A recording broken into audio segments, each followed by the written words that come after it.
안녕하세요. 저는 다시 인사드리겠습니다. 백이동입니다. 네.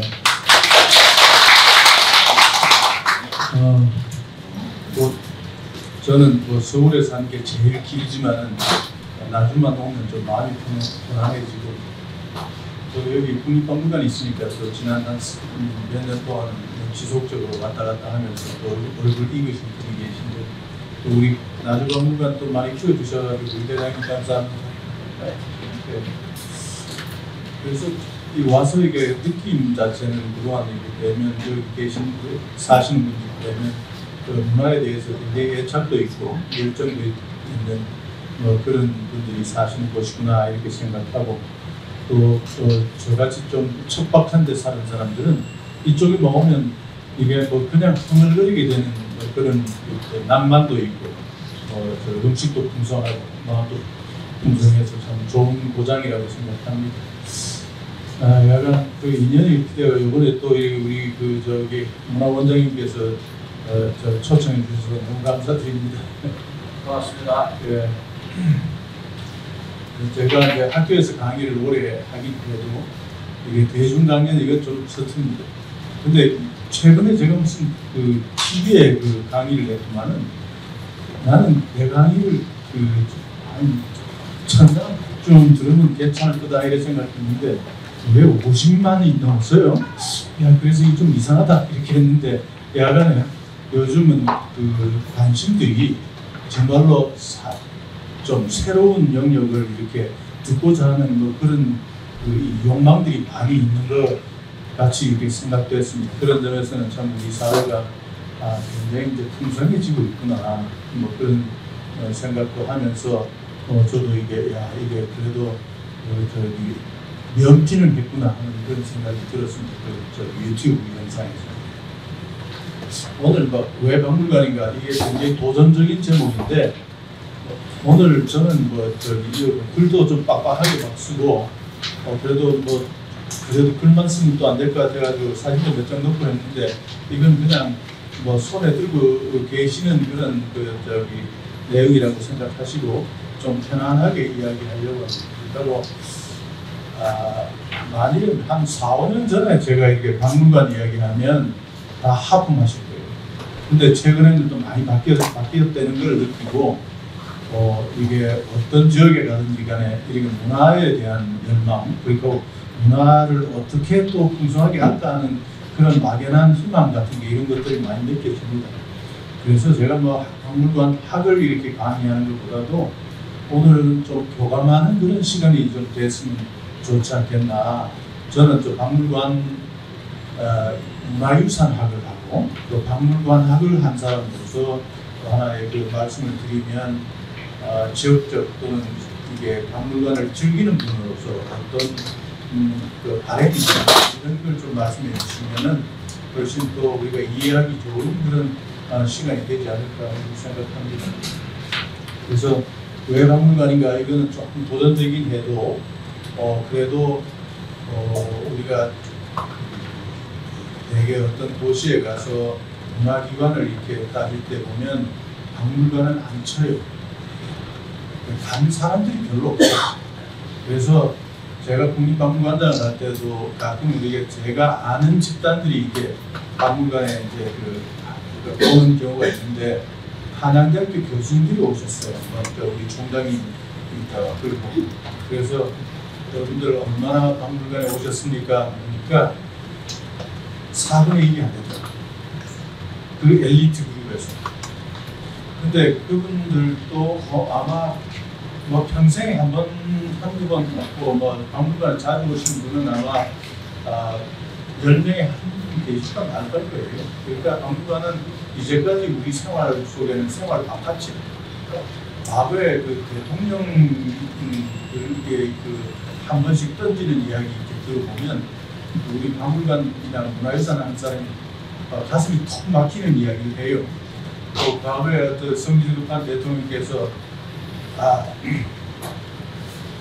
어떤 관료가 관료인지 국회의원인지 이상한 소리를 했는데 구닥다리 같은 소리 그러니까 그거는 박물관에나 갖다 놔 이렇게 말씀하셨대요. 이게 숨이 턱 막히는 이야기. 또 그리고 어떤 대통령은 대통령이 되자마자 하시는 말씀이 나는 대통령이 하고 나서 박물관이나 박물관에 가서 저기 연구를 하란다 이런 말씀도 하죠. 야 이거 박물관은 이거 좀 뭐라 그럴까 이게 좀 사회적으로 필수적인 게 아니고 고급 쓰레기를 갖다 놓는 곳 아니면 이게 여가 운동을 하는 곳. 근데 물론 모두가 여가 운동하러 박물관에 오겠지만은 그런 분이 그렇게 말씀하시는 것도 아니고요. 그래서 이건 박물관에 대한 인식을 바꿔야 되겠다 이런 생각을 많이 합니다. 했습니다. 근데 이제 최근에는 이 박물관에 대한 생각들이 많이 바뀌시는 거는 여행 때문이라고 생각해요. 여행을 다니시면서 많이 보셨어요. 과거에 우리 어머니 세대도 뭐 저희 세대만 해도 잘 못다니고 제가 미국을 간 게 83년인데 70년대는 유학을 못 가요. 집에 돈이 없어 많아가지고 이상한 방법으로 가든지 안 그러면 국가시험을 봐서 가든지 국가시험 보는 거는 공학만 했어요. 공학. 그러니까 저희같이 뭐 보고학이나 인문학 하는 사람이 유학 가면 이거는 도발적인 도저히 갈 수 없는 걸 합니다. 그래서 제가 이제 가려고 할 무렵에 그게 풀렸어. 그래서 학점이 어느 정도 되면 가게. 근데 지금 그 이야기를 하면 전설이죠. 근데 지금이야 나 친구 중에서도 아주 교수 총장을 한 사람인데 골프 치러 일본을 매주 가요. 그런 사람도 있더라. 그러니까 이게 우리가 돌아다니면서 골프 치러 가면 비싸잖아. 한국이 비싸대.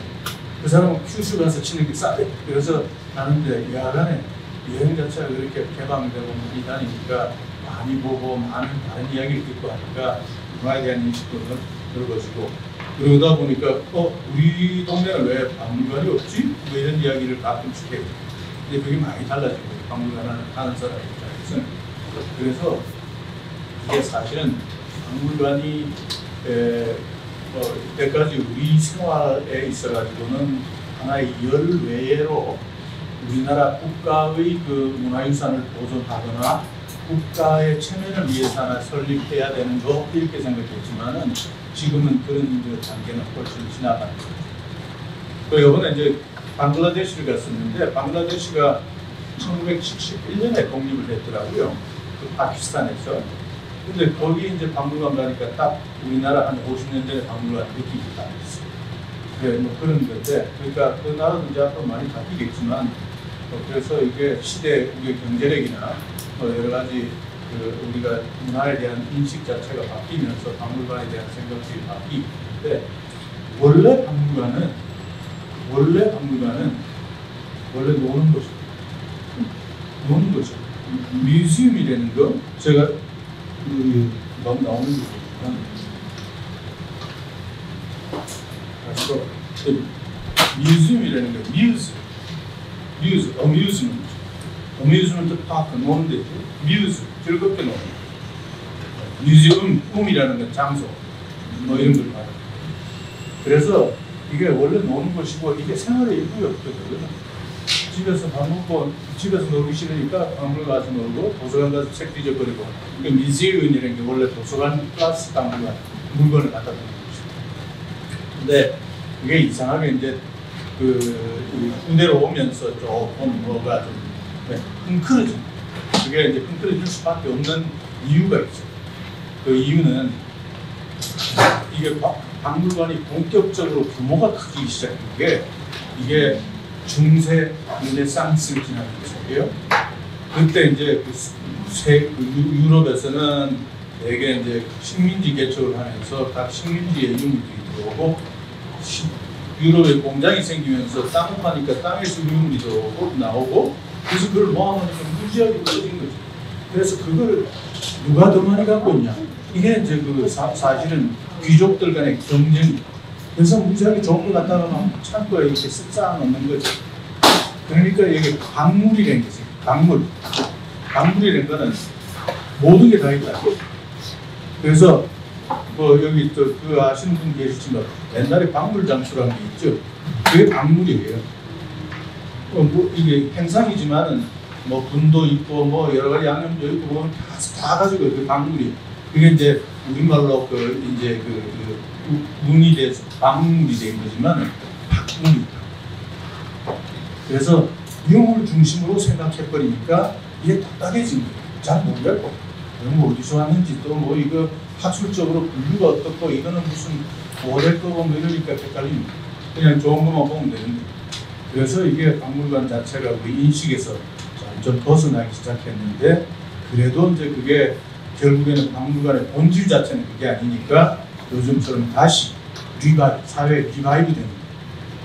근데 이제 박물관의 원천적인 걸 이렇게 따져가면 그런 정말로 우리 사회가 어떤 사회든지 그게 필요한 거라는 걸 이제 알고 계셔야 되고 그걸 어떤 그 지역 사회든지 간에 길을 닦는 거나 무슨 하수도를 만드는 거나 상수도를 만드는 거나 똑같이 박물관에 있어야 돼요. 그래야지 그게 이게 마음의 소통이 되는 거고 지식의 소통이 되는 거거든요. 근데 우리가 물 먹는 거 소통만 하고 지식의 소통에 그게 없으면은 그 사회는 답답해지는 사회. 그래서 그런 면에서 박물관이 꼭 필요하다는 그런 말씀을 드리고 싶고 뭐 그런 이야기는 조금 더 박물관에 대한 본질적인 이야기니까 다시 한번 돌아가서 이제 지금 시대가 우리가 어떤 시대에 살고 있냐 뭐 이런 걸 한번 잠깐 생각하고 이 박물관이 이 시대에 얼마나 더 필요할까 또 우리의 생활을 어떻게 변화시킬까를 한번 같이 고민하면 좋겠습니다. 어떤 시대에 어떤 나라든지 간에 박물관 다 있었어요. 물론 그거는 국립박물관이죠. 신라도 있었고 백제도 있었고 왜 좋은 물건이 있으면 어디 감춰가지고 잘 보관하려고 하죠. 그래서 우리나라 삼국사기 유사에도 보면 신라에는 무슨 보물창고가 있었고 뭐 이런 기록도 있습니다. 그게 결국에 박물관의 시초인데 뭐 그것도 그렇게 좋은 물건을 모아두는 거라고 하지만은 지금 이제 현재 시대에 들어와서 박물관의 의미를 보면 이게 왜 모으냐고 그렇지. 왜 모았냐고. 왜 귀한 걸 흔하지 않은 걸 모았냐. 그래서 그걸 이제 다시 한번 스스로 한번 질문해 보세요. 왜 우리가 특별한 건 아마 댁에 가시면 다 컬렉션 좀 있잖아요. 네? 집에 가면 뭐 하다못해 카드라도 뭐 컬렉션하고 뭐 애들은 보면 뭐 저기 인형이라도 컬렉션하고 이러니까 나름대로 컬렉션이 있어요. 그게 세상을 이해하는 체계를 만드는 거예요. 그 컬렉션하는 게 굉장히 중요해요. 저도 가끔 이제 좀 잡담 좀 해도 되죠. 옆으로 잠깐 샜다가 저도 이게 이제 조금 이게 뭐 교수로서 이렇게 활동을 하게 되니까 대뜸 묻는 이야기가 기자들이 당신 왜 고각을 했어? 근데 가만히 생각하니까 어릴 때 저희가 어릴 때는 전쟁이라고 얼마 안 돼서 참 물자가 없을 때 그럴 때 제가 쓰레기통을 뒤져가지고 이게 상표를 모은 적이 있어요. 그게 아마 지금 내가 고고학자 된 이유인가 보다. 딜이했는데 여간에 뭘 모으고 한다는 거 자체는 이게 사물에 대한 인식을 한번 하게 되고 거기 사물에 대한 어떤 원리 같은 거 이런 걸 생각하게 되는 뭐 그런 게 있죠. 근데 그게 이제 결국에는 자기 주변에 대한 정보를 그게 무의식적으로 나옵니다. 무의식적으로 어떤 사람도 다 있습니다. 그래서 우리는 또 그렇다고 다람쥐처럼 무작정 도토리만 갖다 모으는 건 아니에요. 그래서 자기 기호가 있고 거기 담겨져 있는 어떤 미닝이 있어가지고 그걸 모으는 그런 버릇이 있죠. 근데 왜 모으냐요? 그게 정보이기 때문에. 근데 이제 지금 현재 우리가 AI 시대에 AI 하드웨어를 만들면 삼성전자가 만들고 SK가 만들고 그 대만의 회사가 만들고 이렇게 하죠. 근데 그 속에 들어가는 건 왜 그걸 만들어요? 그 만드는 이유는 정보를 빨리 처리하기 위해서, 정보를 대량으로 처리하기 위해서, 정확하게 처리하기 위해서. 그게 이제 AI를 지금 태어난 그런 시대에 결국 정보는 어디서 나오냐? 그 정보는 결국에 우리가 정보로 가는 순간 그건 과거의 물건이었습니다. 과거의 현상이었습니다. 그래서 그걸 결국에 이 AI 시대에 가면서 정보가 대량으로 필요하고 정확하게 필요한데 거기에 대해서 대비를 해야지 사회가 잘 될 거 아니에요? 사회가 정확한 정보를 가지고 있어야지 AI가 바른 말을 하지. AI가 거짓말하면 이제 더 큰 일이거든요. 그러다 이제 지금 이제 AI를 어떻게 거짓말 안 하게 만드냐, 어떻게 또 뒤집어서 이야기하면 AI로 하여금 어떻게 적을 속일 수 있도록 만드냐, 이게 이제 지금 뭐 머리싸움을 하고 있는 건데, 여하간 시대가 결국에는 이 정보를 대량으로 처리하고 그런 이걸 만들어내는, 또 사람이 한마디만 하면 다 알아서 지가 처리할 수 있는 그런 걸 만들어가는 시대가 된 거고, 그 속에서 우리가 어떻게 우리 먹거리를 마련해야 되고 우리가 어떻게 잘 살 수 있도록 그 시스템을 만들어 가야 될까, 이 고민이 있는데, 이게 제일 핵심적인 건 정보라는 거죠. 그래서 과거하고는 다르게 이 정보 자체는 지금 우리가 지난 한 반세기 동안 우리 정말 고생한 게 빈약한 자원 때문에, 자원만, 어쩌면 자원이 없었기 때문에 우리가 사람들이 똑똑해진지는 모르죠.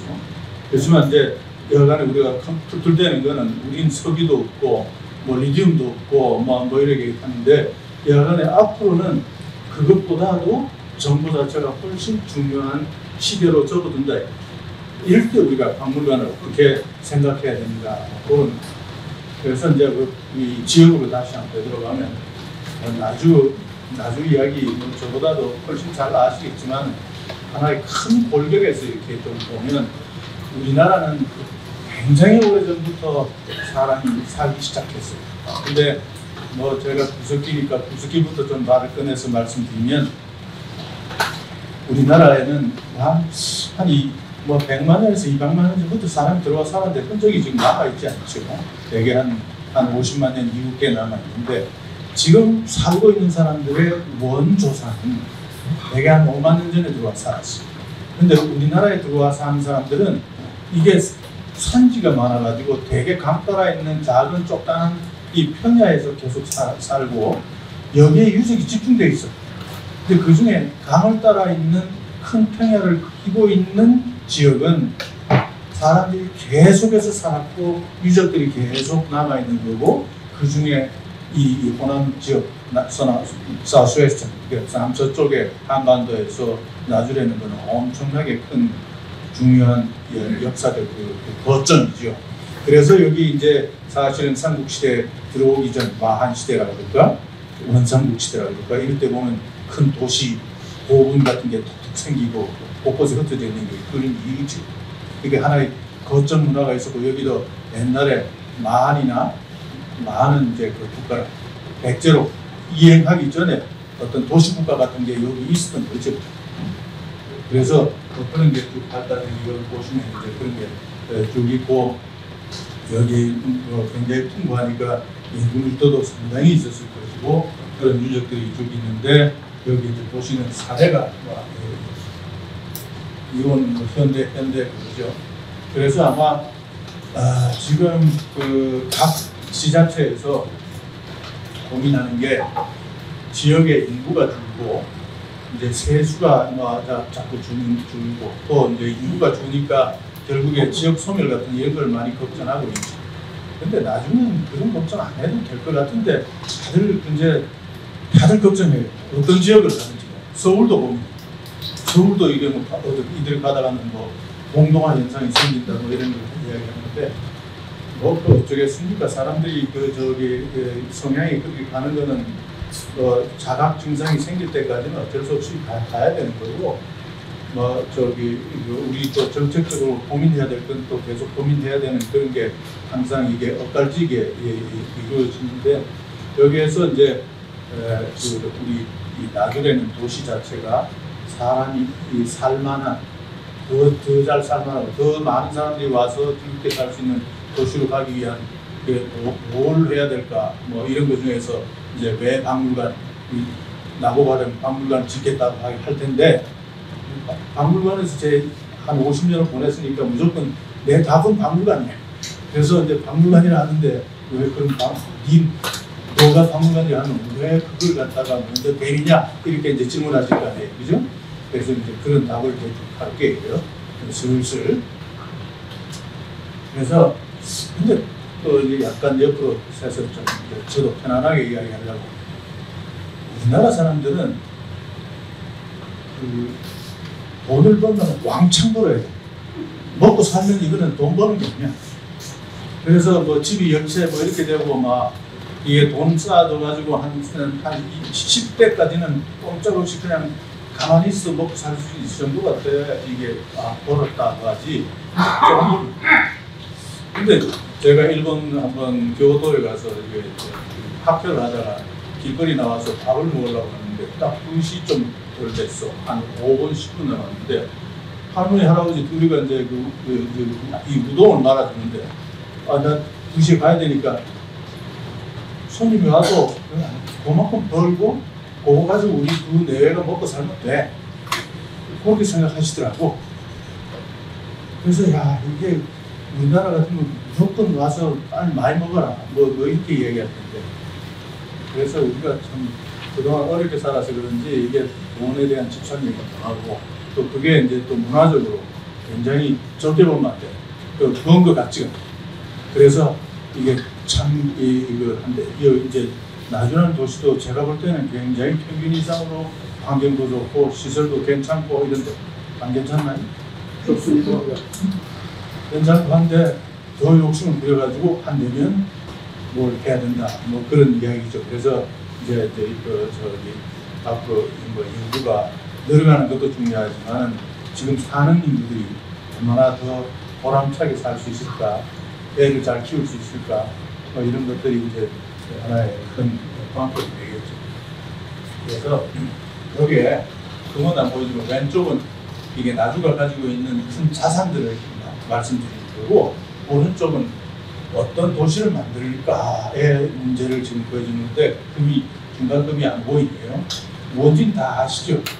저기 이제 금동신발, 저 금동신발은 저는 우리나라 그 삼국시대 유산 중에서 정말로 우리나라의 가장 그 고유한 문화로 보는 게 뭐 금관도 있고 이렇지만 사실은 저 신발입니다.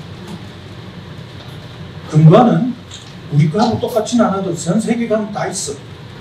근데 신발은 없어요. 금동 신발은. 보셨어요?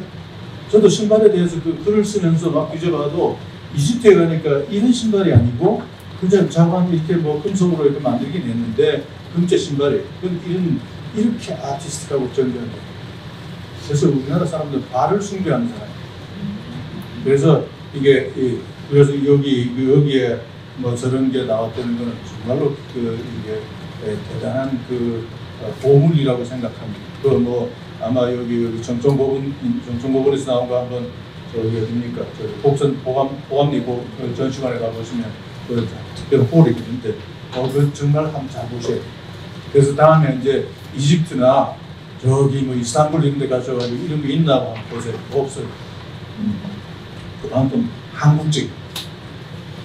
그래서 그런 거고 이 옹관 같은 것도 이게 사실은 다른 나라에 옹관 큰 옹은 많이 있어요.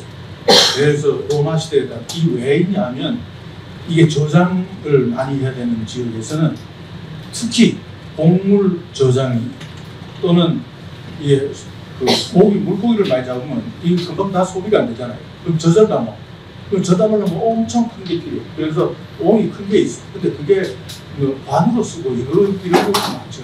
관은 쓰긴 쓰고 이렇게 큰 그 관 이런 거를 가지고 무덤 만드는 거 그래 이런 것도 있고.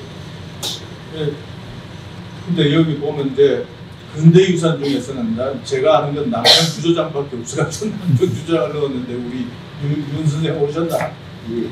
약간 우리는 이게 목조 건물이 돼가지고 이게 전란이 있으면 다 없어졌거든요. 그래서 이런 근대유산도 그런 게 남아있는 게 굉장히 귀한 겁니다. 그래서 이런저런 자원들이 이제 있는데 뭐 우리 눈에 보이지 않는 건 땅 속에 있겠지만 또 그리고 머릿속에 있겠죠. 우리 아까도 뭐 시장님하고 만나면서 여기에 그 사람의 라이프 스토리 자체를 많이 좀 축적해 줬으면 좋겠다는 그런 말씀을 드렸는데 아마 지금 하고 계신 것 같아요.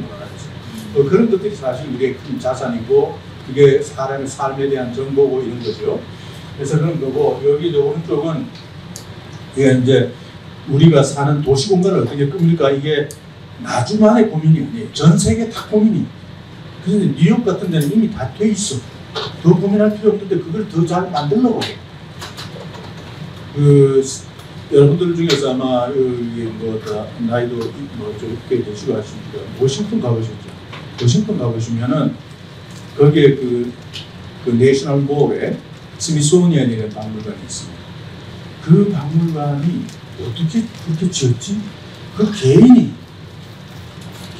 여기 도시가 올 테니까 박물관부터 짓겠다. 박물관 짓는 거예요. 그런 이게 문화 의식이 앞으로 우리가 이 도시가 들어서게 되면 결국 우리 애들 키워야 되고 우리 보물을 갖다 놓고 전 세계 걸 망라해가지고 보여줘야 돼. 그런 미국적 제국주의죠. 물론 거기서 유럽의 도시 국가들이 하듯이 탈취해서 이런 거 아니죠. 학자들 보내서 계속. 우리는 아직도 그건 못해요. 이 고고학자가 가서 발굴해서 물건 들고 오게. 그런 일제시대 때 제가 이제 서울대학교 박물관에 있었는데 거기에도 깜짝 놀랄 게 일본 학자들이 몽골에 가서 그 몽골 사람들 사는 살림살 그냥 들고 왔어요. 그들이 있어요. 그게 지금 우리 자산이에요. 그래서 아직도 우리 그건 못해요. 그러니까 이 아직 정치인들이 좀 띨띨한 거예요. 그걸 진짜 이야기해도 안 들어요. 내일 끝나면 박물관 가서 어슬렁거리란다 이런 이야기는 하지 박물관을 어떻게 만들어야 되겠다 이게 안 하는 거지. 그래서 어떨 때는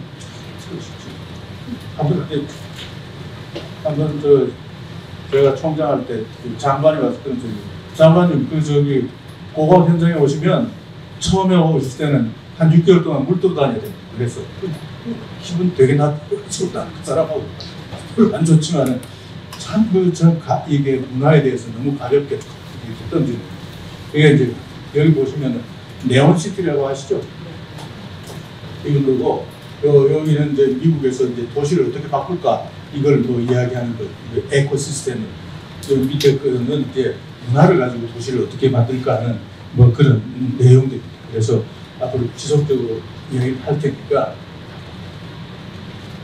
그래서 이 세상이 이제 요즘 디지털로 확 변하니까 또 그렇게 하고 디지털뿐만 아니고 현대 사회에서 가장 큰 변화는 결국에는 이게 디지털화되는 거.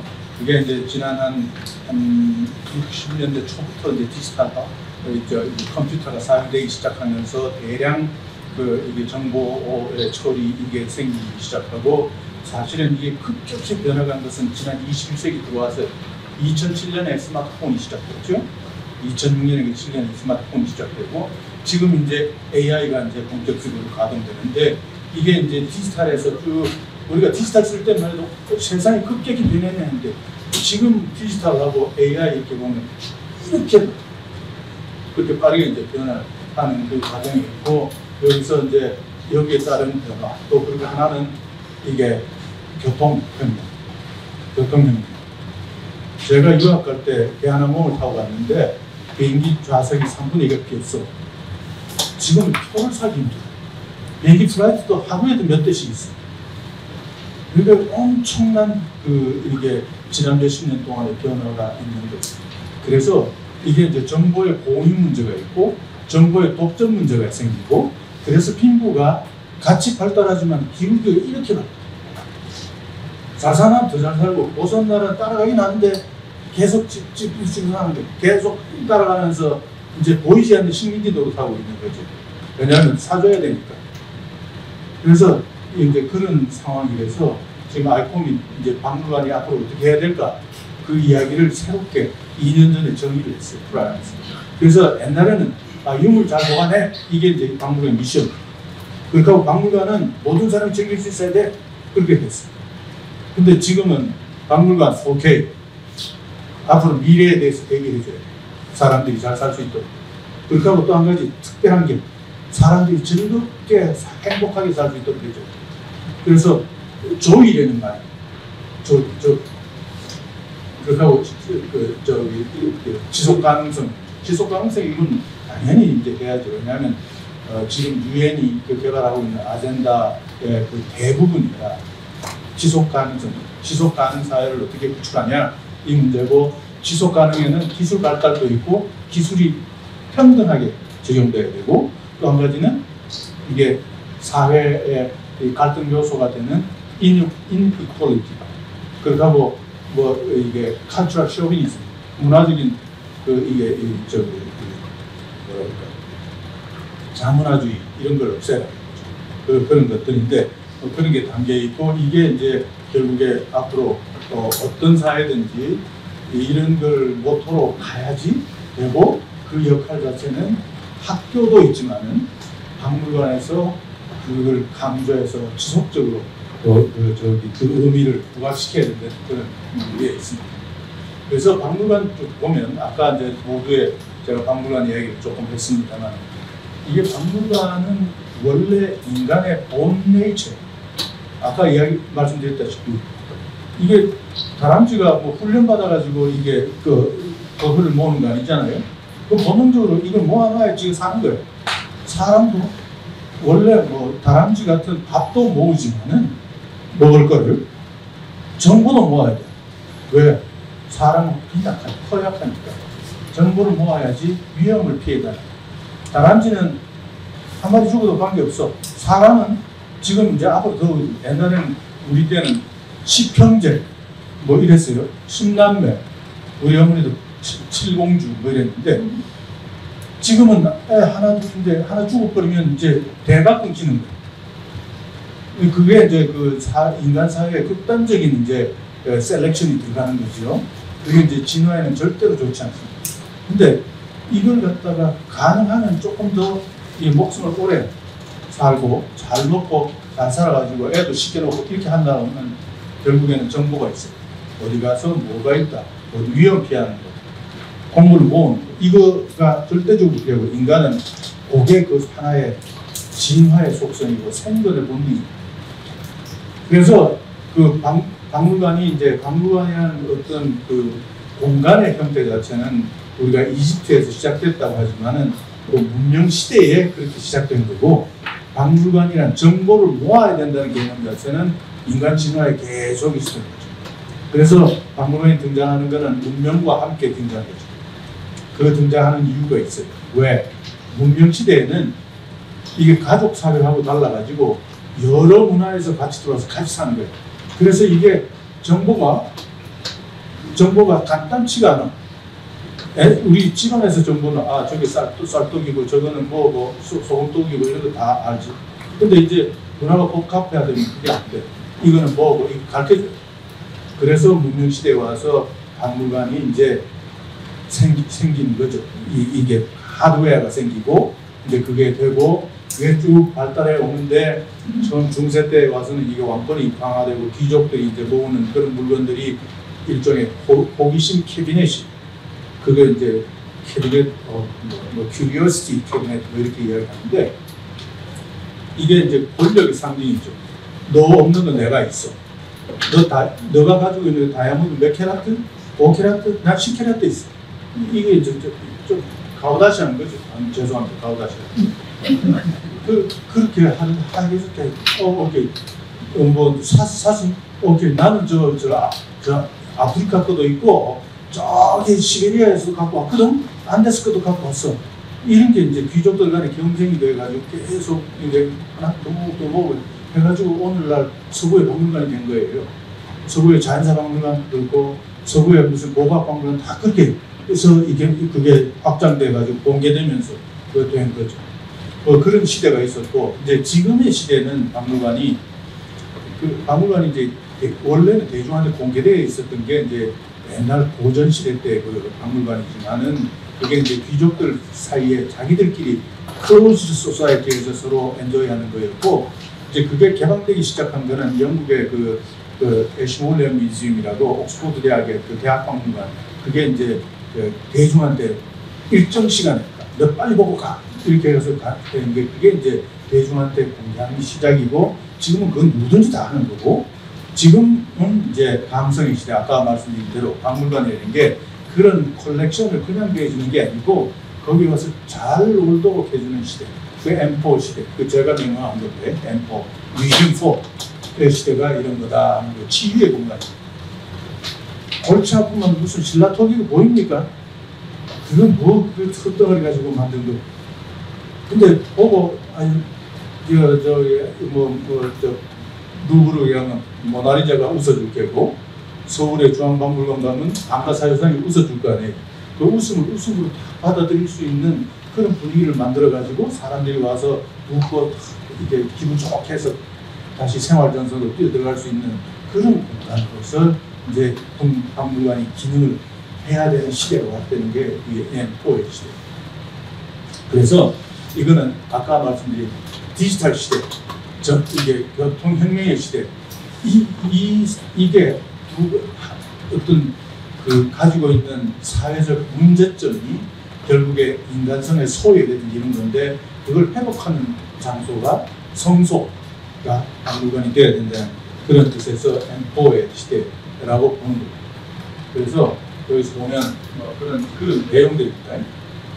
그래서 이게 지역사회에서 이제 이게 박물관은 뭐 보물찾고 이렇게 생각하면 안 되고 그렇게 하고 이제 과거에는 다 물건을 모아서 박물관에 있는데 지금은 박물관 중에서 물건을 귀중한 물건을만 모아서 하는 박물관들은 만들 수가 없어요. 그 물건 사는데 돈 다 들어가. 그렇잖아요. 만약 우리가 그 청자 좋은 거를 한 100점을 산다고 해보세요. 하나에 5억씩 해도 500억이. 그래서 할 수가 없어. 그래서 그런 것들은 누가 돈 많은 사람이 모아가지고 탁 줘야지.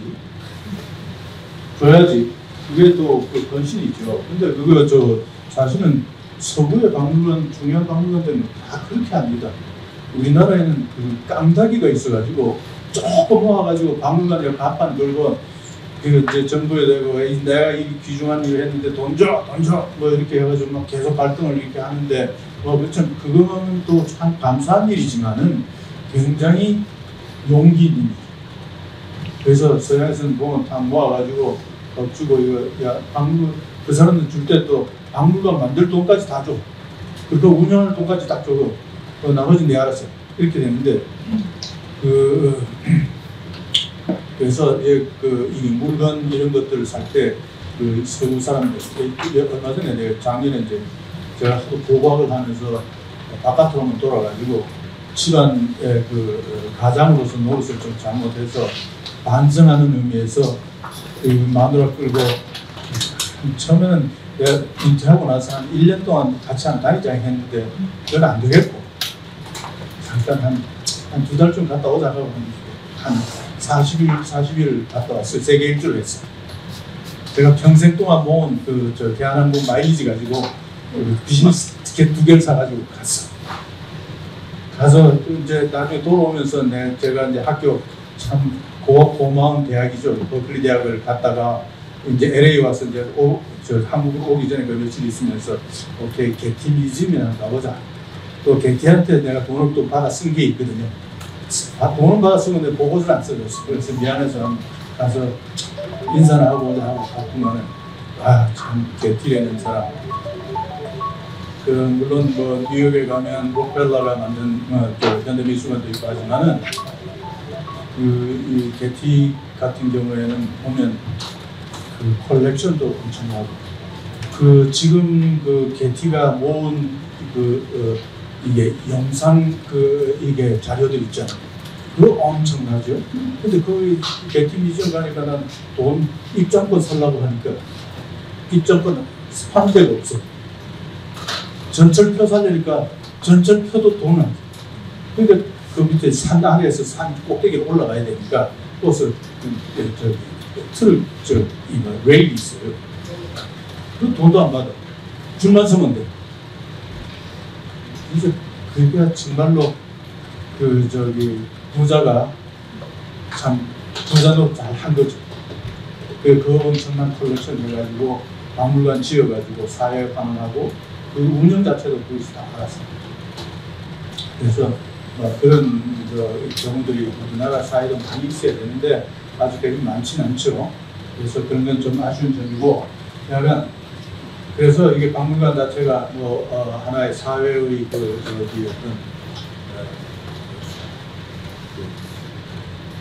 지성의 부와 지성의 응집력 이런 걸 가지고 사회를 맑게 하는 뭐 그런 기능을 좀 해야 되는 거죠. 그래서 지금 와서 이제 물론 우리가 가장 이상적인 경우의 박물관만 이야기할 수는 없을 테고, 그래서 이게 지역사회에서 이 박물관을 어떻게 유치할까 하면 각 지역사회의 그 어떤 성향들 이런 걸 가지고 이제 박물관을 만들어 가야 되는데, 그 원리 자체는 아까 이야기한 단순하게 컬렉션의 문제가 아니고 어떤 서비스를 그 공동체에 돌려줄 수 있을까를 먼저 고민해야 되고, 공동체가 원하는 서비스가 뭔지를 이야기해야 될 것이고, 공동체가 원하는 것 자체를 개발할 수 있도록 만들어주는 그런 박물관이 각 지역에서 생겨나야 된다는 거죠. 그래서 박물관 기능 자체가 여러분들이 지금 전 세계를 다니시면서 본 박물관, 그리고 지금 한국에서 보는 박물관은 다 아웃 오브 데이트. 그 중에 일부만 여기 수용될 수가 있어요. 왜? 어떤 박물관 가도 다 전시장 중심으로 되어 있어요. 그래서 유물을 늘어놓는 게 그게 박물관이라고 생각합니다. 그러니까 이제 그게 그 시대는 가야 됩니다. 그래서 그 흔히 또 박물관 만들려고 뭘 하면 뭐 벤치마킹 한다고 루브르도 가고 뭐 영국도 가고 이랬는데 그거 아니에요. 루브르 박물관, 그 옛날 꿈에 만드는 거예요.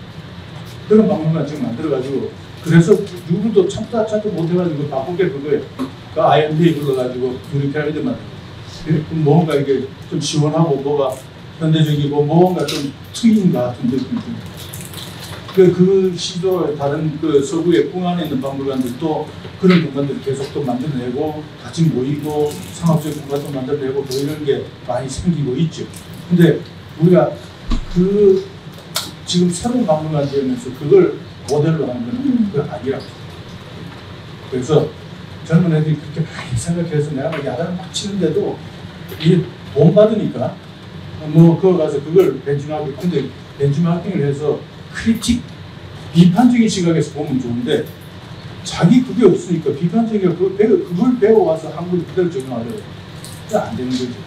그래서 어떤 우리가 지금 이런 사회로 가고 있고 우리가 필요한 게 이런 건데 어떤 공간 구성을 하고 박물관 구성을 어떻게 해야 될까, 그걸 이제 지속적으로 고민해야 될 그런 시기가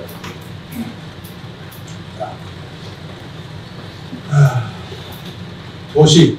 이제 그 박물관은 꼭 도시에만 있는 건 아닙니다. 요즘은 이제 박물관이라는 게 아까 이제 그런 말씀, 극단적인 표현으로서 이제 유물을 모아가지고 전시장에 그와 유리창 안에다 이렇게 나열을 해두고 보여주는 곳 이런 거 하지만은, 원래는 이제 박물관 개념 자체가 굉장히 다양해져가지고 에코뮤지엄 같은 거, 에코뮤지엄이라는 거는 그냥 동네가 그냥 박물관이에요.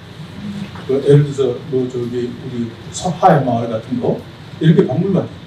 그 사람이 살고 있기도 하고 그 사람이 그 옛날 문화를 보여주기도 하고 그 옛날에 살던 집 자체가 그 하나의 그 네이처와 그러니까 건축, 생활 이 전체가 하나의 박물관의 그 대상이 되는 그런 경우도 있고, 또 박물관이라는 건 원래 꼭 보박 유물만 모아가지고 하는 게 아니에요.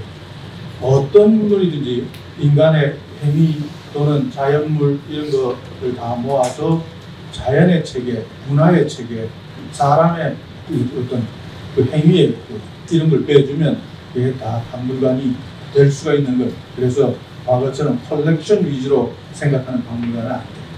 그래서 그런 것들이 이제 한데, 이제 도시 내에서의 이제 어떤 문화를 어떻게 구성할까에 있어가지고 이 박물관을 어떻게 갈까.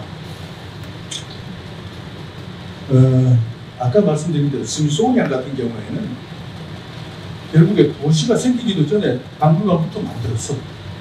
그러니까 엄청나게 스미소니안의 그 사람이 가지고 있는 대안이 있었고, 그 어떤 지역 국가 사회에 대해서 이게 정말로 큰 시각에서 보고 한 거죠.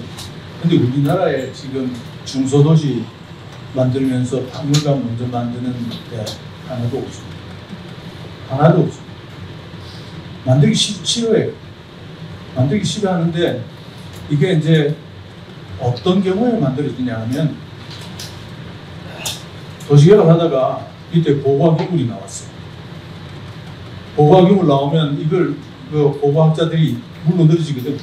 이게 발굴해야 된다. 그리고 이거 보존해야 된다. 보존해야 되는데 길을 가야 돼. 그러면 고고학자들 못 이깁니다. 뭐 청와대에 전화하고 해서 국사발 만들어. 저도 문화재위원을 한동안 했었는데 문화재위원 하다가 지금 서울시장 오세훈 씨가 그때 시장을 하다가 이 서울시청 건물이 이제 근대유산으로 돼 있었는데 그 유산을 갖다가 그 새로 시청을 지으면서 그걸 무단으로 팠어. 그 일부러. 그래서 우리가 그건 안 된다 했지만은 또 말이 많아서 오케이. 그러면 우리가 지정했거든. 가지정을 했는 거야. 가지정하고 6개월 전에 지정이 됐거든. 그럼 꼭 잡고 못 하는 거야. 그래서 처음부터 뭐 할지 알았습니다. 그때 문화재위원들이 다 그 분과에 있는 사람을 한 사람 빼고 다 잘렸어. 서울시립대 교수 한 사람 빼고. 그러니까 이게 도저히 우리가 유적 보존하는 게 힘들어요. 그나마도 정말로 중요한 것 같으면은 이게 할 수 없이 요만큼만 보존하자 해가지고 그걸 이제 거기다가 박물관을 지어줘.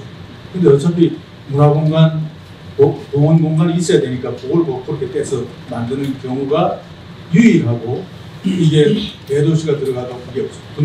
저 분당에 사는데 분당에 박물관, 주민을 위한 박물관이에요. 그 박물관이 하나 있었는데 그거는 토지공사 박물관. 자기들 히스토리를 전시하게. 물론 우리 활용할 수는 있지만 그게 아니에요. 그래서 박물관 개념 자체는 아직 도시하고 너무 떨어져 있다.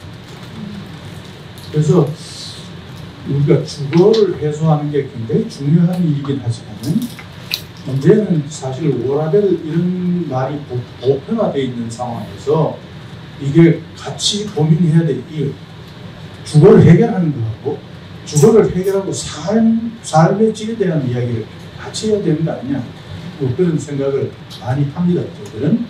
그래서 이게 뭐 1기 신도시부터 지금 이제 이게 혁신도시 이런 데도 나중에도 그 박물관 안 지었잖아요. 없죠. 물론 국립박물관이 있죠. 그거는 이제 여기 이제 그 유적 때문에 생긴 거고, 여기 시민들이 자유스럽게 하나의 생활 공간으로서 할 수 있는 그런 것도 아니잖아요. 그래서 이거는 이제 앞으로 우리가 도시개발할 때 반드시 고쳐야 될 부분이고, 과거 얼마 전에 이제 어떤 시장은 박물관을 많이 만들자 해가지고 하다가 그것도 이제 또 간단치가 않죠. 박물관 만드는 게. 왜냐면 공간 확보해야 돼, 사람 확보해야 돼, 거기 들어갈 물건들도 해야 돼. 그러니까 잘 안 되는 거예요. 또 거기에 대해서 다리 거는 사람들이 있으니까 하다가 거지거지 되고, 또 새 시장 오니까 그거 완전히 다 문제고 다시 또 다른 방향으로 가버리고 하니까 쌓이질 못하는.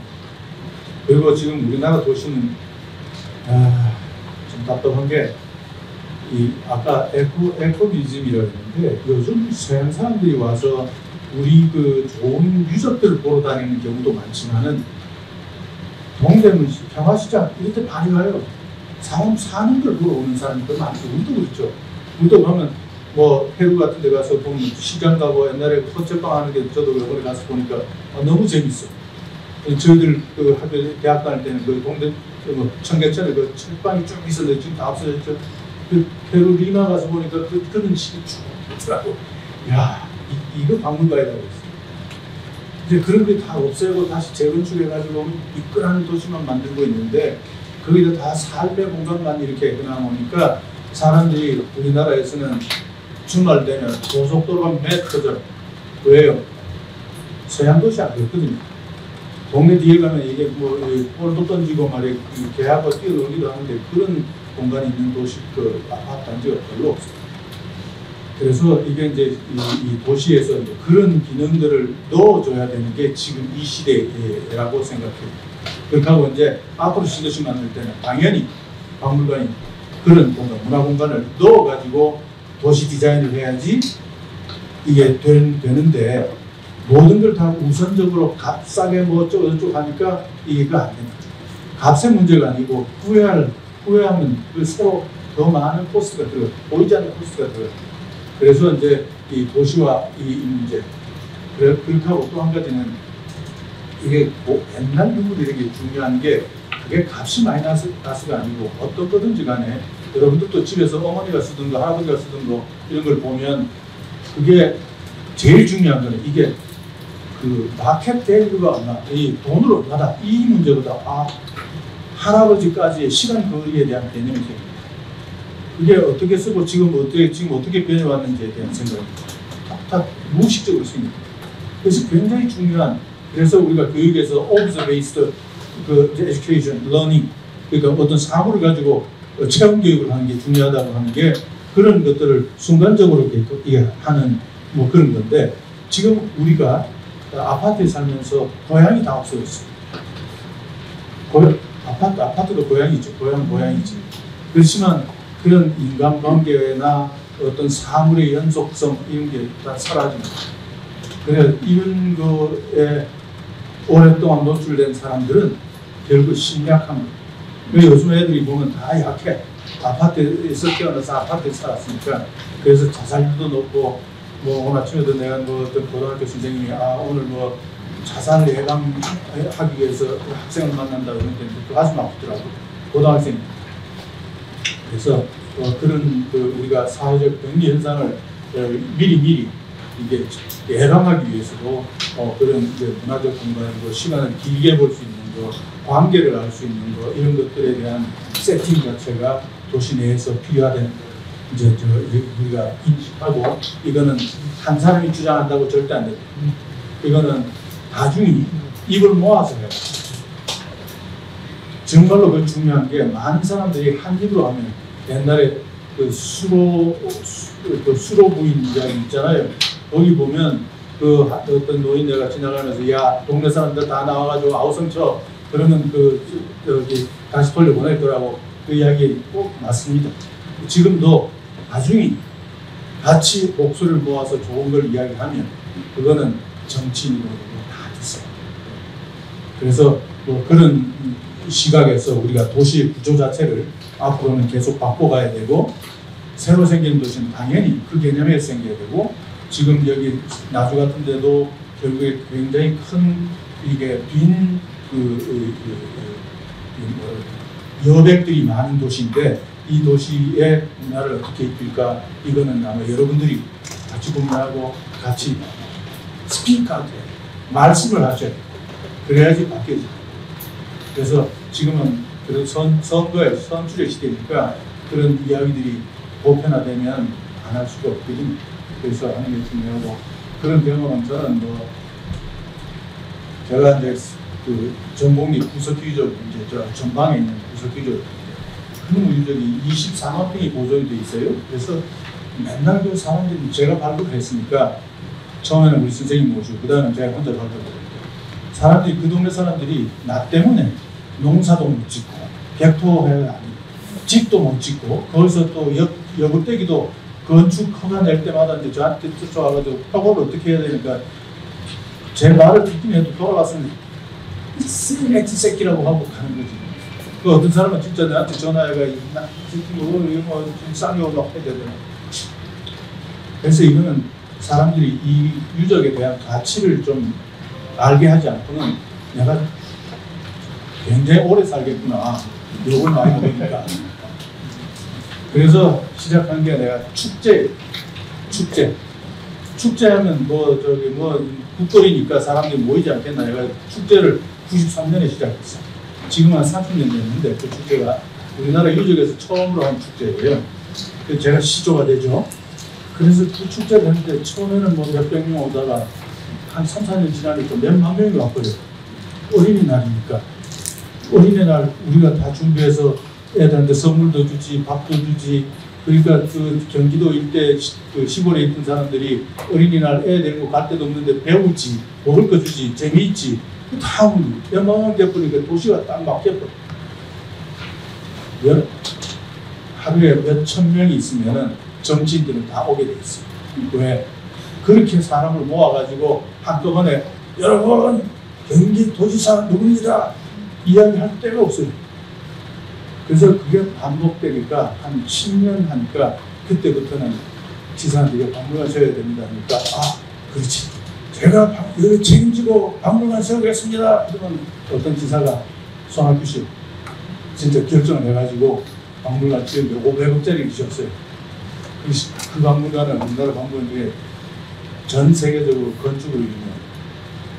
그런 걸 지었어요. 그러니까 그 시골에 500억짜리 건물이 생겼으니까 얼마나 좋겠어요. 그래서 무슨 일을 치르려면 결국에 디시즌 메이커는 정치인, 돈줄 쥐고 권력 쥐죠. 그 사람들을 움직이려면 나중에 그러니까 뭐 우리가 이 도시를 바꿔나가기 위해서는 좀 그런 그 전략들이 필요하고 뭐 그런 것들은 아마 여기 계신 분들이 오피니언 리더니까 충분히 하실 수 있지 않을까 싶습니다. 자, 그래서 이게 이제 도시에 어떤 박물관이 필요한가 이런 걸 한 사례로 보면요. 센트루이스가 이 센트루이스도 큰 도시가 아니에요. 우리한테 유명하지만 미국의 도시들이 우리 서울 같은 도시 없어요. 그래서 샌프란시스코 50만이에요. 근데 그가 이제 미국의 서부에서는 LA하고 이제 샌프란시스코에 있는 베이 에리어가 인구가 많이 있어요. 베이 에리어 다 합해야 350만. 그러니까 서울하고는 잽도 안 되는 거죠. 근데 그 있는 박물관들, 센트루이스도 몇십만밖에 안 돼요. 그렇지만은 거기에 그 사람들이 와서 애 데리고 잘 놀 수 있도록 이렇게 시스템을 만들고 굉장히 크리에이티브하고 창의적으로 자극을 줄 수 있도록 이렇게 구성을 해 나가는 거죠. 그래서 도시에는 결국에는 노인층부터 젊은층까지 다 사는 거고 그 사람들이 한꺼번에 다른 장소에서 같이 모여서 어떤 그 좋은 이야기를 하고 같이 즐길 수 있는 그런 복합적 공간으로서의 박물관, 이게 이제 도시에 설정돼야 된다는 거죠. 어느 나라 가든지 국립박물관 다 있어요. 아무리 못 사는 나라가 또 있어. 고방에다가 자기네 자랑할 만한 언제 나도 한번 네팔에 제가 이제 전 세계를 많이 돌아다녔어요. 그래서 이게 네팔에 여러 차례 이제 조사차 갔는데 거기 이제 국립박물관은 아마 이런 방 2개가 국립박물관이에요. 그래서 뭐 불상들을 이렇게 좀 했는데 그래도 거기 다른 공간에 비해서 굉장히 정갈하게 딱 해놓고 그래서 사회가 아주 그 경제적으로 허약해도 자기 국가의 아이덴티티 이런 걸 위해서는 딱 하는 거고 뭐 우리나라 같은 경우에도 사실은 용산 오기 전까지는 박물관이 그 참 고달픈 박물관이었죠. 국립박물관도 그 국립박물관이 이제 그 독자적인 건물을 가지게 된 거는 지금 민속박물관이 쓰고 있는 경복궁 안에 그 한옥식 건물 있죠. 근데 그 건물이 첫 번째 박물관을 위한 건축이었고 이제 거기에서 이제 중앙청이 비니까 중앙청으로 가라고 그래가지고 중앙청에 갔는데 그게 이제 90년대 초에 김영삼 대통령이 야 이거 딱 그 말씀대로 하면 이쪽 다리 것들을 어떻게 우리 유산을 갖다 그 전시해가지고 저거 때려 부셔 그 갈아가지고 도로 포장이나 해 이렇게 해가지고 그 쫓겨났어요. 그때 이제 저희들 생각은 그 큰 공간이 얼마나 좋아. 서울의 중앙에 있고 좀 굳이 왜 쫓아내. 그리고 저런 걸 우리가 언제 다시 저 공간을 차지할까 했는데 그 양반이 이제 그 소리를 들었는지 용산에 세계에서 제일 큰 박물관 지어준 거예요. 자원 그래서 그 지금 현재 우리 국립중앙박물관 같은 경우는 전 세계에서 손꼽는 규모입니다. 전시도 이제는 전시도 잘하고 근데 이게 어떤 나라든지 국립박물관 하나는 잘 어떻게 하든 붙들고 그 나라의 정신을 하나의 그 집중화하는 뭐 그거로 하는데 이제 다른 박물관을 어떻게 키울까 이거는 별로 고민 안 해. 뭐 박물관 그러면 아까 말씀드린 대로 박물관은 그냥 하나 이름이라도 갖고 있으면 된다고 생각한 게 이때까지의 우리 지도자들의 생각이에요. 그래서 다른 박물관 고민할 필요는 있는 뭐 국립박물관 있는데 이렇게 생각하죠. 그래서 이게 이제 그나마도 우리나라는 국립박물관이 뭐 경주도 있고 부여도 있고 해서 좀 나은 편이죠. 그게 애초부터 그렇게 시작했으니까. 그건 또 해주고 싶어서가 아니고 그 지역의 보도니까. 아까 말씀드린 우리나라는 살았는데 계속 사니까 그 유물 인구지나. 그러니까 그 어떻게 보관할 데가 뭐 있어야 되는 거죠. 그 중에서 금부지가 나오면 이거 또 배워줘야 되고, 그래서 뭐 공주, 경주, 부여 이런 데는 그 일찍 생겨서 국립박물관에 있었던 거고, 나머지는 그때 다시 이제 만들어낸 거고 한데, 그게 이제 다행이고, 근데 이제 문제는 이게 사람이 사는데 박물관이 있어야 됩니다. 그래서 제가 항상 주장하는 건, 이 박물관, 국립박물관 다 국민 세금으로 만들어요. 근데 박물관은 들고 다닐 수가 없어. 이거는 장치 산업이에요. 그래서 한 자리에 있으면 사람이 가야지. 그 가까이 있는 사람은 쉽게 가지만 먼 데 있는 사람은 가지 못해요. 제가 국립박물관장 할 때 한번 고려전을 했는데, 이 고려전 전 국민이 봐야 됩니다. 어떻게 배줄까 고민하다가, 오케이, 그러면 우리가 모범적으로 울릉도 사람을 한번 데리고 와서 배주자. 그래가지고 울릉도 애들을 초청하려고 했더만 일주일 걸려. 왔다 가는 거예요. 돈도 돈이지만 적어도 미니멈 5세 걸리다. 배 타고 와서 하룻밤 재워가지고 서울 와서 배 해주고 하룻밤 재워가지고 또 가서 배 편해가지고 돌아간다. 그게 공평하지 않은 거죠, 박물관은. 근데 박물관은 원천적으로 이게 불공평해요. 그래서 그걸 공평하게 하려고 하는 게 이제 사실은 큰 노력인데, 이제 그것도 국립박물관의 문제고, 사람이 사는데 박물관이 있고 사람들이 쉽게 써야 돼. 근데 국립박물관 시스템은 그렇게 안 돼 있거든요. 그 국립박물관이지만은 용산 사람들, 이천동 사람들이 제일 더 빠. 그 사람들 세금 더 많이 내야 돼. 근데 그 내놔야 안 되지. 그래서 이게 이제 결국에는 국가적으로 이게 균형을 이루려면 도시에 사람들이 가기 쉬운데 박물관이 계속 있어야 되는 게 사실 국가적 시스템이 맞는 거죠. 근데 아까 말씀드린 대로 우리는 도시를 만들면서도 그걸 전혀 배려하지 않고 덜렁 아파트촌만 막 만들어 놓는, 그게 이때까지 도시 정책 인생이죠. 그래서 그래도 그 이제 그 서서히 우리 경제력이 생기니까 이제 변해가는 거는 결국에 이제 지방 도시박물관들이 이제 생기기 시작하는 게, 결국에 여기 보시면은 뭐 물론 서울이 일찍 생기고 하지만 부산박물관 이런 게 먼저 생겼어요. 부산박물관. 뭐 그런 건 지역에 어떤 그게 있으니까 또 생길 거고, 보시면 70년대 후반부터 생겼어요. 그래서 지금은 근소도시에도 이게 박물관 만드는데, 반은 시민들이 자발적으로 박물관 만들자고 해서 만들었거든요. 반은 아까 이야기한 보호와 유적 발굴하다가 뭐 생기면 그걸 빌미로 해가지고 돈 내라 그래가지고 LH공사에서 만들었습니다. 근데 지금은 LH공사도 그걸 전략을 바꿨어. 그걸 만들어주지 않는 거예요. 근데 이게 필수적으로 있어야 되는 기관인데, 결국에 나를 어떻게 해서 박물관 하나 공짜로 얻는 그런 느낌으로 이렇게 박물관을 만들어 왔으니까, 이게 조금 우리 사회의 그 보편성 박물관 도시의 필수 공간으로서 인식되는 게 상당히 늦은 셈이죠.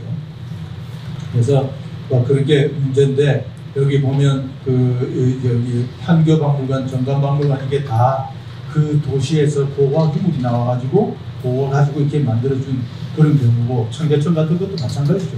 뭐 그렇게 해서 했는데, 이제 그거는 제 생각에는 뭐 그런 걸 자반 핑계 대가지고 박물관 만드는 건 좋아요. 근데 그 박물관을 만들 때 그 유물만 가지고 만든다, 이건 아니거든요. 그럼 굉장히 시야가 좁게 되고 활용성이 떨어져. 그렇게 하고 아까 말씀드린 대로 우리나라 박물관 만들면 아직도 젊은 박물관 학예사들 이런 사람들이 유물을 유리창 안에 전시하는 모델만 가지고 생각하니까 이게 도시 활용성 자체가 떨어집니다. 그래서 이제 그런 것들이 이제 아직까지도 우리의 도시박물관의 그 역량 자체가 그 정도까지 와 있는 거고, 확장은 되지만 너무 슬로우한 거죠. 나주시 같으면 이 지금 혁신도시 이 좋은 그 공간에 이 엄청난 기관들도 들어있고 한데 당연히 있어요. 그래서 이제 그런 것들을 우리가 참 반성하면서 이제 그 사실은 우리의 문화욕구 자체를 해소할 수 있는 그런 공간을 우리 시민의 힘으로 계속 만들어 가야 되는 그런. 자, 이제 박물관답게 어떻게 박물관다운 것. 뭐 그거는 아마 제가 드린 말씀 중에 뭐 그런 어떤 박물관이 우리 그 시민들이 원하고 활용이 편한가 이런 걸 뭐 느낄 수 있을 겁니다. 그래서 좋은 박물관은 첫 번째, 컬렉션이 첫 번째 좋아야 돼. 근데 이 컬렉션은 반드시 있어야 되는 건 아니에요. 요즘 박물관 컬렉션 없어도 어떤 그런 문화적인 소통 공간으로서는 충분히 하고 있어요. 그래서 박물관이라는 이름이 있든 없든 간에 그런 게 있어야 되고, 또 건축이 좋아요. 건축이 좋은 거는 건물 자체도 이뻐요. 왜냐하면 그거 들어가면 특별한 우리가 성전 같은 거죠. 우리가 지금도 골치 아프면 성당 가든지 교회 가든지 또 가는데 그 건물들은 다 보통 건물이 아니에요. 다 특별한 상징. 그렇게 하고 아주 사람들이 뭔가 느낄 수 있도록 만드는 공간. 박물관이 느끼고 하나의 성전 그런 공간이 돼야 되고, 그 다음에 더 중요한 거는 이게 어떤 사이트 자체가 중요해요. 의미가 있는 사이트든지 경관이 좋다든지 뭐 이런 게 있어요. 그래서 충주의 국립박물관 제가 시작을 했는데, 충주시에서 박물관 부지라고 내놓는 게 밭 한가운데야. 나 이거 안 해. 그 시장에 놀러가 왔어요. 어디 하실랍니까? 일단 두 군데를 짚었는데, 하나는 중앙탑 옆에, 하나는 탕금대 옆에. 중앙탑 옆에 보니까 밑에 유구가 쫙 나와요. 고구려 유구인지 백제 유구인지 신라 유구인지 모르지만 유구가 나와서 도저히 안 됐어요. 그래서 탕금대 옆에 그 태도도 홈인데 그 부지를 달라고 해서 거기지. 그래서 거기 사실 그 반대편에 이게 해가 질 때 그 햇빛이 강물에 반사돼 가지고 박물관 유리창에 싹 들어오는 그 광경을 생각하고 그 반대편 언덕에 달라고 했는데 거기는 문제가 있어. 그 비행장이 그쪽에 있어. 그래서 할 수 없이 탕금대 쪽에 그걸 했는데, 경을 사람 쉬려고 하면 좋은 데 가서 쉬죠. 그러니까 뭔가 좀 뭐 이게 친자연적이고 좀 뭐 멋진데 포토제닉한데 뭐 이런 데 가야지 사람이 가서 좀 쉬고 즐기고 하는 거니까 그런 게 필요한 거죠. 그래서 이게 컬렉션이 좋아야 되고, 건축이 좋아야 되고, 사이트가 좋아야 되고, 또 뭐가 있습니까? 두 가지가 돼 있어요. 여기 다 나와 있네. 한 얘기 할 수도 있는데. 돈이 많아요. 돈이 좀 있어요. 그래야 뭔가 할 수 있어요. 이게 박물관은 돈 쓰는 기관이에요. 근데 아직도 정부에서 보면 돈 왜 이렇게 못 버나 이 이야기를 하는데, 이게 나처럼 웃기는 거지. 돈 벌어가 써야지 사회도 돌아가고 우리가 사는 거죠. 그게 국가도 돈 버는 데가 있고 국가도 돈 쓰는 데가 있는데, 돈 쓰는 기관 보고 돈 벌려고 하면 그거 안 맞는 거지 그게. 그래서 물론 돈 벌라고 하지만은 그건 근본적으로 돈 버는 기관이 아니에요. 돈 버는데 도움을 줄 수는 있죠.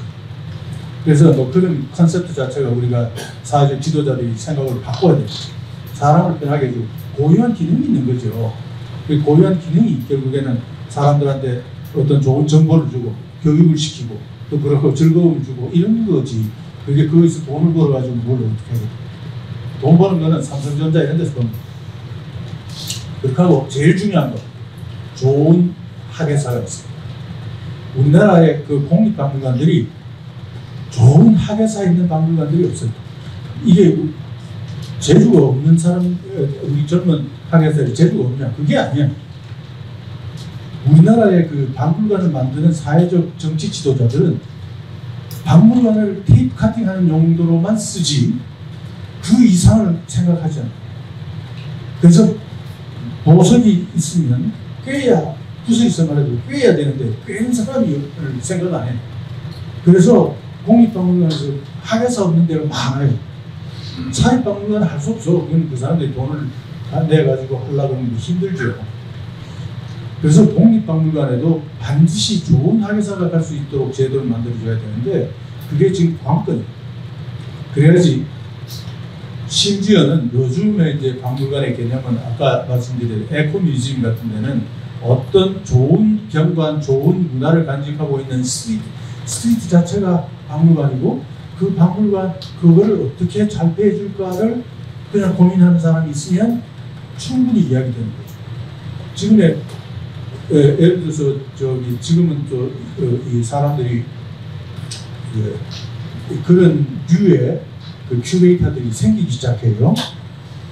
그런 큐레이터 또 조금 더 박물관적으로 더 접근한 큐레이터, 아까 그런 큐레이터는 결국에는 예를 들어서 평화시장 가면 평화시장 어떻게 생기고 요거는 뭐 요 물건 팔 때 어떻고 여기는 어떤 물건을 팔고 뭐 이런 걸 쭉 설명하면서 이게 사람들이 그 다양한 어떤 옷이라도 다양한 옷에 대한 개념을 가질 수 있도록 그걸 설명하는 거죠. 그게 좀 인기가 있으면 그 사람도 완전히 그 뭐 스타가 되는 경우도 있습니다. 그래서 현대미술관에 이게 도슨트 한 사람은 팔로워가 3만 명인가 그래요. 그 사람 들러. 그래서 사람이 똑똑한 사람이 있으면 어떻게 하든지 만들어. 돈도 만들어 와. 물건도 갖고 와. 어디 가서 부자한테 우리한테 기증하세요. 잘 모시겠습니다. 그래서 또 갖고 와. 그래서 사람이 제일 중요해요. 좋은 진짜 능력 있고 이게 시야가 탁 트인 그런 학예사가 제일 필요한 거죠. 그래서 이게 우리나라에서 학예사가 없는 박물관은 국립은 반드시 있는데 공립박물관은 없어야 되는 게 제일 화급한 거고, 앞으로 이제 박물관을 만들 때 사실은 좋은 학예사를 먼저 뽑고 박물관을 만들어요.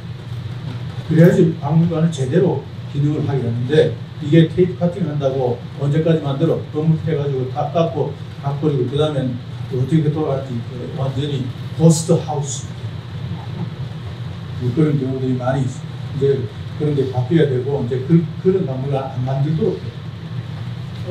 아침에 오늘 생각하니까 그 생각이 나더라고요. 어떤 그 충청도의 한 군수가 그 솥을 만드는데 40억을 썼대요. 근데 그 솥이 깨졌거든. 쓰지도 못하고 그럼 나중에 이제 이걸 어떻게 버리냐가 또 국내에서의 문제예요. 40억 같으면 작은 박물관 하는 거예요.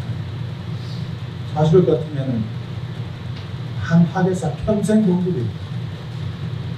이런 난센스들이 우리나라에 있는데 정말로 이게 참 문화 쪽에 이제 돈 쓰는 방식이나 그런 게 너무 이렇게 세련되지 않은 그런 게 있죠. 자, 근데 아까 이 설문국제 어떤 지역에서 박물관을 만들 때는 왜 만드는지, 뭘 가지고 만들 건지 이런 것에 대한 구체적인 생각을 해야 되는데, 요거는 각 공동체에서 의견을 모아요. 그래서 박물관을 만들고자 하면 지금 당연히 나중에도 이제 하나의 시립박물관이 있어야 되는데, 사람들이 모아서 한 3년 동안 토론하는 게 나아요. 물론 진행되고 토론해서 어떻게 가자 그 이야기를 모아서 일을 본격적으로 시작하는 게 굉장히 나중에 탄탄한 박물관이 될 것이고, 그렇게 말을 모아가는 것 자체가 굉장히 그 공동체의 문화의식을 높이는 하나의 계기가 되지 않을까 하는 그런 것. 자, 그래서 박물관은 아까 건축이 좋아야 된다는 거는, 요즘 박물관은 그냥 진짜 좋은 박물관들은 그냥 허투루 건축을 그렇게 하지 않습니다. 완전히 그 하나의 새로운 의미를 부여하는 그런 공간을 만들죠. 왼쪽 거는 저기 아랍에미레이트가 사실 그 사람들이 참 이게 보면 석유 나라, 중동에 있는 나라들이 다 석유가 나는 것 같죠. 근데 안 나지 않는 나라도 있어요. 그게 아랍에미레이트는 동국이 27개인가 뭐 있는데, 그 중에 부자가 아부다비하고 에미레이트 옆에 있는 나라가 있어요. 그 나라는 그 왕도 안 만나고 있는데, 그 나라가 굉장히 부자고 에미레이트는 석유가 안 나. 그러니까 이 사람들이 먹고 살라고 그걸 자기 공국 자체를 딱 바꾸면서 완전히 빌딩을 엄청 크게 높이고 공항을 엄청, 지금 세계에서 제일 큰 공항이죠. 그거 만들어가지고 교통의 중심지를 딱 만들었고, 그 다음에 가는 게 문화예요. 그래서 거기 무슨 박물관, 저기 아랍의 바다에 수중 박물관 같은 걸 하나 만들어놨어요. 허접하게. 근데 이제 그게 처음에 허접하기 시작했죠. 자기들 박물관 필요하니까. 했는데 지금 이제 저 박물관 시점이 지금 미래갑니다. 완전히 디지털 가지고 하고 건물을 저렇게 슬로바이징 해줬죠. 그래서 박물관 건축 자체가 도시의 미관 자체를 바꾸고 도시인의 마음 자체를 굉장히 자부심을 느끼고 풍성하게 만들어요. 그런 그런 게 이제 이 새로 만드는 그게 굉장히 중요하고 여기 이제 이런 좀 납작한 것도 있지만은 저런 게 있는 거고. 자, 그거는 이제 여담으로 이제 박물관 어떻게 키우고 운영하고 어떻게 돼야 되냐. 여기서 좀 제가 군데 말씀을 드렸습니다만 이제 분야별로 조금 나눠서 이야기하는 컬렉션. 제일 중요한 게 컬렉션이죠. 원래 박물관 컬렉션이 시작된 거예요. 지금은 변형이 생겨서 아까 말씀드린 컬렉션이 없어도 박물관 할 수 있다고 있는 거 가지고 사람만 잡아가지고 그 콘텐츠를 구성해내면 됩니다. 그렇지만 결국 컬렉션은 박물관의 힘이에요. 그래서 컬렉션이 많으면 박물관 힘이 세. 그래서 뭔가 자꾸 모아요. 또 뭔가 좋은 걸 모아요. 딴 데 없는 걸 모아요. 그리고 그 컬렉션 자체가 결국에는 박물관 성격을 규정하는데 예를 들어서 도자, 텍스타일, 음식 이런 각 분야별로 각각 박물관의 성격이 다 달라지죠.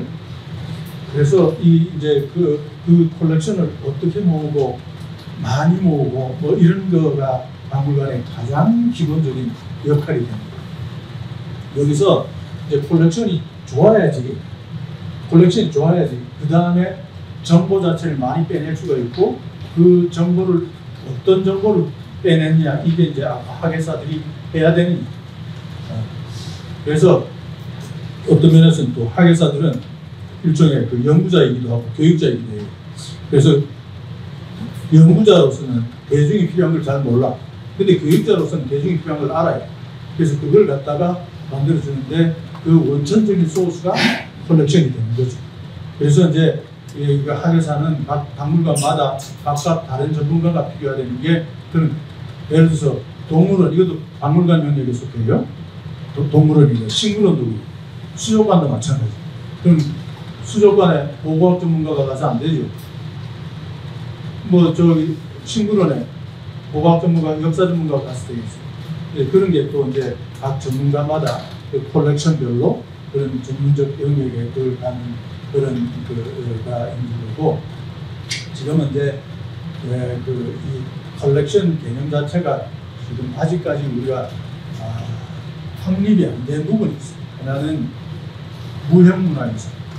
그리고 천년염색 하는데 우리 물성 자체는 있지만은 염색의 기술 자체는 이거는 사실은 과거에는 우리가 다루지 않던 영역 박물관에서 이걸 다루기 시작한 게 2004년 서울 아이콘 대회 때 무형문화유산과 박물관 해가지고 그걸 하기 시작한 거예요. 그러니까 지금 전 세계에 다 하죠. 그 다음에 지금 현대 와서 지금 문제가 뭐냐? 아직도 본격적으로 시작 안 된 거는 IT가 이제 컴퓨터, 핸드폰 이게 문제가 아니고 그 속에서 인간의 생각이 어떻게 굴러갔는지를 따지는 것, IT에 대한 생각 이런 것들이 아직도 없어요. 그래서 이제 그런 것들은 이제 앞으로 생길 영역이고 그래서 과거에는 모든 게 물성, 오브제, 머티리얼 오브제로 하지만은 지금은 이제 조금 더 광역화돼 가지고 인간의 행위가 하나의 컬렉션의 대상이 되는 거죠. 그래서 그런 것들이 박물관의 컬렉션 구성한다는 뜻은 박물관의 영역 자체가 과거보다는 훨씬 넓어지고 인간의 모든 문화를 포괄할 수 있다는 그런 거죠. 그리고 우리나라에서 한 가지 또 조금 더 우리 생각을 좀 바꿔야 되는 것 중, 그리고 새로 생기는 박물관이 고려해야 될 것 중에 하나가 이게 박물관이라 그러면 고물, 옛날에 쓰던 거를 갖다 놓는 거라고 생각해요. 그래서 우리 국립박물관도 1910년 이후를 전시하지 않아요. 그래서 제가 학예지들하고 한참 동안 교육을 했어요. 논쟁도 하고 막 했는데 이 박물관이라는 거는 전 시대를 다 해야지 우리가 왜 1910년까지만 하냐. 물론 우리가 현대를 다루는 박물관이 따로 있긴 해요. 그렇지만 거기서 그런 걸 다 다루지는 않아요. 왜냐하면 예를 들어서 대한민국 역사박물관에서 하면 되게 정치적인 거 또 새로운 그런 걸 하지 그런 문화사적인 걸 쭉 해서 오는 그건 또 아니거든요. 그래서 지금은 이제 다른 영역에서 하긴 하는데 이게 현대 우리가 살고 있는 것들 중에서 오늘날의 문화를 대표하는 것들은 그 컬렉션에 들어가야 된다. 그래서 그 현대 문화 자체도 우리가 그 박물관에서 충분히 다룰 수 있어야 되고 다루어져야 되고 그게 또 100년이 지나면 도움이 되는 거예요. 그 우리 문화유산 그 정의 자체가 뭐 50년 이상 된 거였는데 그게 우리가 어제도 과거죠. 1시간 전도 과거죠. 그럼 과거 우리 유산 자체에 있어가지고 우리의 특별한 생각을 대변하는 것 같으면 당연히 모아둬야 돼요. 그래서 그런 것들은 이제 하나의 국립박물관에서 할 일은 아니고 각각 역할 분담을 해서 이렇게 모아야 되는데 이제 그런 걸 갖다가 각 박물관에서 다 못하니까 저는 한번 박물관장 할 때 그거를 국립박물관에 집중적으로 모아가지고 다른 국립박물관들이 사용할 수 있게 하나의 저장고를 하나 만들자. 그래서 강화도에 체육관을 보러 갔었어요. 물론 사진 못했지만 또 그 강화도는 보니까 체육관을 지어가지고 쓸 수가 없는 거야. 돈이 들어가니까.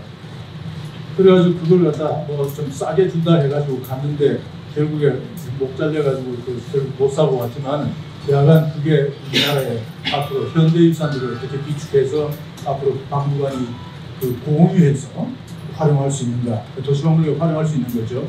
뭐 그런 것들이 앞으로 우리가 같이 고민해야 될 문제 아닌가 이렇게 싶습니다. 네. 그렇죠. 이제 공간 자체, 요거 아까 이제 모두에 조금 말씀드렸는데, 과거의 박물관은 결국에 전시장 중심, 어디 가나 다 보실 수 있는 유리창 안에 네모난 공간이 있고 거기에 유물들을 받침해 주거든요. 그게 박물관의 얼굴이. 근데 이제 요즘은 전시 기법이 좀 발달해가지고 유리창을 좀 없이 하는 것도 있죠. 그렇게 하고 이제 조명도 좀 다르게 하고 하는데 근본적으로 여기에서 필요한 부분은 결국에 과거에는 학예직이 무슨 정보를 해서 이걸 갖다 공급하는 형식이 그 박물관의 형식. 근데 그게 아니고 이제 나 안 배워도 괜찮아. 나 좋은 데 가서 앉아 있고 싶어. 그럴 수 있잖아요. 박물관 가서. 그런 걸 다 포함해서 박물관이라는 공간이 박물관 나름대로의 아우라를 가지고 인간의 감성에 어떻게 풍부하게 접근할 수 있는지, 이걸 어루만져 줄 수 있는지, 그게 더 중요하다. 아까 모두의 아이콘의 정의에서 조이라는 말을 썼잖아요. 조이. 행복. 행복한 순간을 만드는. 그런 게 있는데, 그런 공간으로 바꿔가야 되고, 그 공간에 앉아 있음으로써 자연스럽게 자기한테 이게 피부에 엠베딩 되는, 살아오는 어떤 그 문화적인 충격 같은 거, 이런 것들을 느낄 수가 있어요. 그래서 지금은 많이 그런 고민을 하고 있죠. 하고 있지만은 이게 금방 바뀌지는 않아요. 근데 만일 새로운 박물관을 만들려면은 이게 공간의 퍼센테이지가 확 바뀌어요. 과거에는 예를 들어서 한 3분의 1은 전시 공간이고 3분의 1은 뭐 관리 공간이고 3분의 1은 연구 뭐 교육 공간이다 이렇게 돼 있으면 지금은 이제 사람들 노는 공간이 3분의 1 돼야 돼. 그러니까 그 공간이 허접한 공간이면 안 돼. 최고로 아름다운 공간이 돼야 되는 거예요. 그래서 뭐 그런 것들이 좀 앞으로 이제 박물관 공간을 바꿔야 되고 또 새롭게 박물관을 만들 때는 그 개념이 바뀌어요. 그리고 옛날에 이제 건축가들이 흔히 하는 박물관 지으면 동선을 어떻게 하냐. 물론 동선이 있죠. 뭐 유물을 배열하면 그 배열의 순서가 있고 또 사람이 입구가 있고 나온 데가 있어가지고 동선이 있지만은 많은 사람들이 동선을 딱 합니까? 아니다. 이거 갔다가 저거 갔다가 호핑하는 거예요. 이거 괜찮네. 저. 박물관을 긴 동선을 일정하게 가는 거는 그거는 사람 잡는 거예요. 국립박물관 같은 거는 한 일주일 다녀.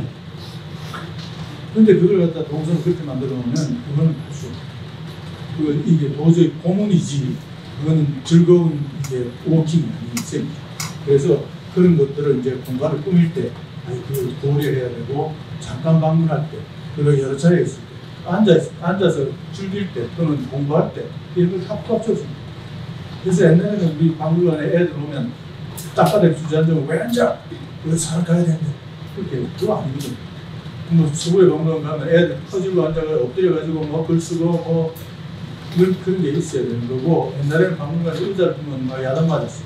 왜 이 사람 그러시기 근데 지금 당연히 의자가 있어야 되고 그 의자도 편해야 되고 아름다워야 되고 뭐 이런 그가 이제 변해가는 거고 그렇게 해서 박물관에 있는 시간 자체가 좋은 경험이 돼야 되고 이게 사회에서 느끼는 이 스트레스 자체를 거기서 풀거나 그런 공간을 이렇게 만들어주는 게 필요한 겁니다. 그래서 이제 박물관은 단순하게 전시하는 공간이 아니고 또 단순하게 그 교육하는 공간이 아니고 자기가 자기 스스로 휴식하고 스스로 깨닫는 그런 그 분위기를 만들어주는 게 중요한 거라고 생각해요. 이건 또 아이고 파일이 커가지고 하나 깨졌거든요. 그래서 이제 요즘 이제 실감의 현상 이런 것들은 박물관 공간에 앉아 있으면 뭐 영상 가지고 이렇게 사람의 감각을 갖다가 막 이끌고 유도하고 이렇게 많이 하죠. 근데 저 도움 많이 됩니다. 엄청 되는데 그래서 이제 우리 그 IT 기술 자체가 이렇게 이제 발달했으니까 그걸 맞바기로 하긴 좋은데 저거는 우리 상대 비교 코스트가 너무 커요. 그래서 뭐 좀 앞으로는 좀 제한적으로 하든지 안 그러면 좀 상업적 투자에 의해서 하든지 뭐 이렇게 돼야 되고 박물관이 보유한 그 재정 가지고 하는 거는 아마 좀 어렵게 되지 않을까 싶습니다. 그래서 이제 박물관에서 사실은 이제 아까 전시 공간에서 탈피하자는데 같이 노는 공간으로서 이게 박물관 공간 이야기할 때 여러 가지 복합적인 기능이 있어야 되는데 공연 같이 나중에 즐길 수 있는 이런 것들이 이제 많이 들어오죠. 지금 뭐 박물관에서 그런 거 많이 하죠. 콘서트도 하고 무슨 뭐 시도 요즘 박정자 씨가 많이 뜨는데 박정자 누군지 아시죠? 그 양반 제가 있을 때 초청해가지고 저기 시남송도 시키기가 했었어요. 박물관에서. 그게 되게 좋아하시더라고요. 그래서 뭐 그런 여러 가지 문화적인 다양한 것들이 거기서 경험할 수 있도록 하는 그렇게 하고 그런 공간이 시장 공간하고 또 다른 건 또 뭐냐? 정말로 아름답고 귀중한 게 있고 같은 산소가 뭐 공기가 있는 거지만은 그 공간에 가서 그 사람들이 느끼는 우리 방문객이 느끼는 거는 훨씬 더 가치 있는 공간이 되는 거죠. 그런 공간에서 더 좋은 걸 들었을 때 가지는 감동 자체가 더 클 수 있는 거니까 그렇게 가는 거고 지금 여기에 지금 이게 국립박물관에서 옛날에 했던 건데 이 뭐냐면 문체부 안에 그 국립 전통공연예술재단이라는 게 있어요. 거기하고 우리 박물관하고 매칭을 해서 전통공연을 국립박물관에서 계속 한 달 반 동안 계속합니다. 그때 이제 한 거 제가 정말 감동한 거는 정묘제약 우리나라 무형문화유산 1호예요. 그거 들어보셨죠? 끝까지는 못 들어. 숨이 차서 엄청 지겹거든. 그래서 그거는 아마 해도 몇십 명이 들을 거예요. 근데 박물관에서 할 때 4,000명이 들었어요. 4,000명. 국립박물관 계단 있잖아요. 그 계단에 딱 앉으면 한 4,000명. 이 종묘제략을 4,000명 들은 건 아마 유사일에 처음일 거예요. 그러니까 그 박물관에서 이제 그런 기능 자체가 확장되고 사람들이 그걸 굉장히 즐길 수 있다는 뭐 그런 것들을 보여주는 거고 여기 뭐 다른 행사 같은 거 이런 것들을 하니까 이제 박물관 자체를 이거는 뭐 부차적인 게 아니고 박물관의 컨텐츠의 핵심적인 것 중에 병렬돼야 될 컨텐츠라는 거죠. 제 이야기는. 이건 뭐 박물관 그걸 하기 위해서 이게 하나의 액세서리로 갖고 간다는 그게 아니고 박물관이라는 공간 자체는 결국에 귀중한 것이 있는 어떤 특별한 공간으로서 모든 문화행위 자체가 여기 들어와서 하게 됨으로써 그 가치가 박물관에 의해서도 확장될 수 있다는 이런 그 의미를 가지고 이게 복합문화공간을 생각하고 구성해야 된다는 거죠. 자, 이게 박물관 이제 이거는 진짜로 이제 전문적인 강의가 될 텐데 어떻게 하면 이게 그 박물관을 안정화해가지고 더 베스트 프랙티스 가장 잘 운영할 수 있을까 하는 그 고민은 항상 박물관에 일하는 사람들은 이 박물관이라는 기관 자체가 어느 나라이건 예산을 충분히 주는 기관은 나라는 없어요. 그러니까 주어진 예산 가지고 열심히 이제 잘 만들어내야 되는데 이제 욕심이 생기기 시작하면 이제 갈증이 드러나는 거죠. 돈이 더 하는 거죠. 근데 뭐 돈은 있는데 갈증이 난다. 이건 괜찮아. 뭐 참고 어떻게 하든지 안 그러면 다른 수로 또 저 100만 원 드릴 거 막 50만 원 들여가지고 또 만들어내면 그 간 되는 거고 또 다음에 할 때 더 잘하면 되는 거고 이런 건데 문제는 돈이 거의 없는 사대직을 고용할 수 있는 돈이 없는 거 이건 문제거든요. 그러니까 건물을 우리가 100억짜리 200억짜리 시작하다 합시다. 그 건물이 기능을 못하는 거예요. 그러면 사회적인 큰 손실이 되는 거죠. 그게. 그래서 이런 경우를 어떻게 해야 되냐. 그래서 우리나라는 국공립박물관의 경우는 거의 다 국내 세금 가지고 기부금 없습니다. 거의 없어요. 뭐 국립박물관도 국립박물관 문화재단이 있어가지고 거기서 돈을 조금 벌긴 하는데 그 돈은 세발이 필요해요. 그 돈 그러니까 박물관을 빙자해서 디자이너나 그걸 프로덕션 하는 사람들이 좀 기대해서 먹고 사는 그런 거지 박물관에 그 예산이 들어가서 엄청 도움이 됐다. 이건 그래서 뭐 그나마 이제 국공립박물관 같은 경우에는 국고 그 세금에 의해서 운영되는데 이게 이제 어디까지 갈까 이게 제 걱정이죠. 국공립박물관 경우에는. 그래서 사익은 뭐 지금 여기서 말할 건 아닌데 그래서 이게 우리나라 경제가 아마 지금이 피크 아니겠어요? 피크일 겁니다. 왜냐하면 수요 자체가 굉장히 늘어가고 지금 결국에 우리가 발전 경제 확장 속도는 확 줄어버리 있으니까 옛날에 저희들이 중고등학교 때는 16% 발전하고 뭐 해가닥 뭐 매년 달라졌지만 지금이야 1%, 2% 성장인데 그거 이제 느낄까 말까 하는 정도의 성장이죠. 그래서 그런 성장에 코스트는 계속 더 들어가. 그리고 세금을 내는 사람보다도 쓰는 사람이 더 많아져. 그런 상황에서 결국에 이 코스트가 이 전체 예산 자체가 줄어들 때 이 박물관이 어떻게 견디겠냐 하는 게 항상 이제 두려움이 있는 거고 사실 또 전 세계 선진국 중에서 이게 국부로 박물관을 완전히 운영하는 데는 한국이 아마 one of several일 거예요. 그 정도 뭐 후진국이 할 수 없는 거고. 근데 그래서 좀 걱정이 되는데 이걸 앞으로 어떻게 대비해야 될까? 이제 여기 도시에 박물관이 생기면 결국에 시민들이 낸 세금을 가지고 이걸 운영해야 되거든요. 그럴 때 이걸 어떻게 코스트 이피션시를 유지할 수 있을까? 이게 이제 고민돼야 되고, 그거는 돈을 가지고 쓸 때의 문제고, 기본적으로 움직이려면 돈이 있어야 되는데 그 돈을 어떻게 만들어낼까? 이게 이제 그 고민입니다. 그래서 아마도 멀지 않아서 어떤 박물관이든 간에 최선의 그걸 하기 위해서는 어느 정도 국고 지원, 공적 자금 지원이 있고 거기에 이제 어떤 사적 영역에서 어떤 기부금을 어느 정도 모아서 하든지 돈을 좀 벌어서 하든지 뭐 그렇게 가지 않을까 하는 거고 그러니까 그걸 저는 또 국립박물관장한테 그걸 방지하기 위해서 다 국립박물관에 특화시키고 그래서 우리나라에서 예를 들어서 텍스타일 같으면 국립 텍스타일 박물관 하나 있어야 돼. 그건 다 풀로 해야 돼. 그래서 대구를 텍스타일 박물관을 했어요. 대구가 원래 선도시니까. 전주 같은 데는 선비박물관도 양반 선비박물관 이 특화를 이렇게 시켜놨는데 이 사람들이 그걸 아직도 그걸 잘 이해하지 않아요.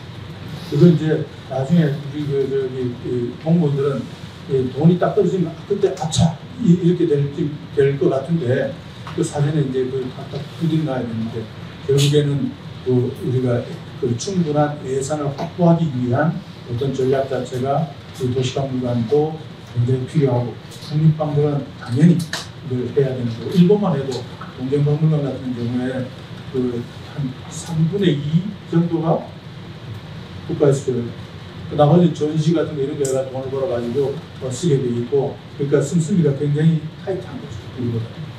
그렇게 됩니다. 그래서 이제 앞으로 이제 도시의 박물관을 만들 때 이 박물관이 어느 정도 재정적 시의 세수에 관계없이 재정적으로 흔들리지 않고 기본적인 걸 어떻게든지 갈 수 있도록 만들어가는 그 시스템이 필요하고 이게 어떤 국가에서는 아예 박물관을 만들 때 우리가 총 예산이 300억이다 하면 200억 쓰고 100억은 기금으로 놔두자. 그래서 최소한도 인원은 어느 시점이라도 할 수 있게 만들자. 그렇게 해요.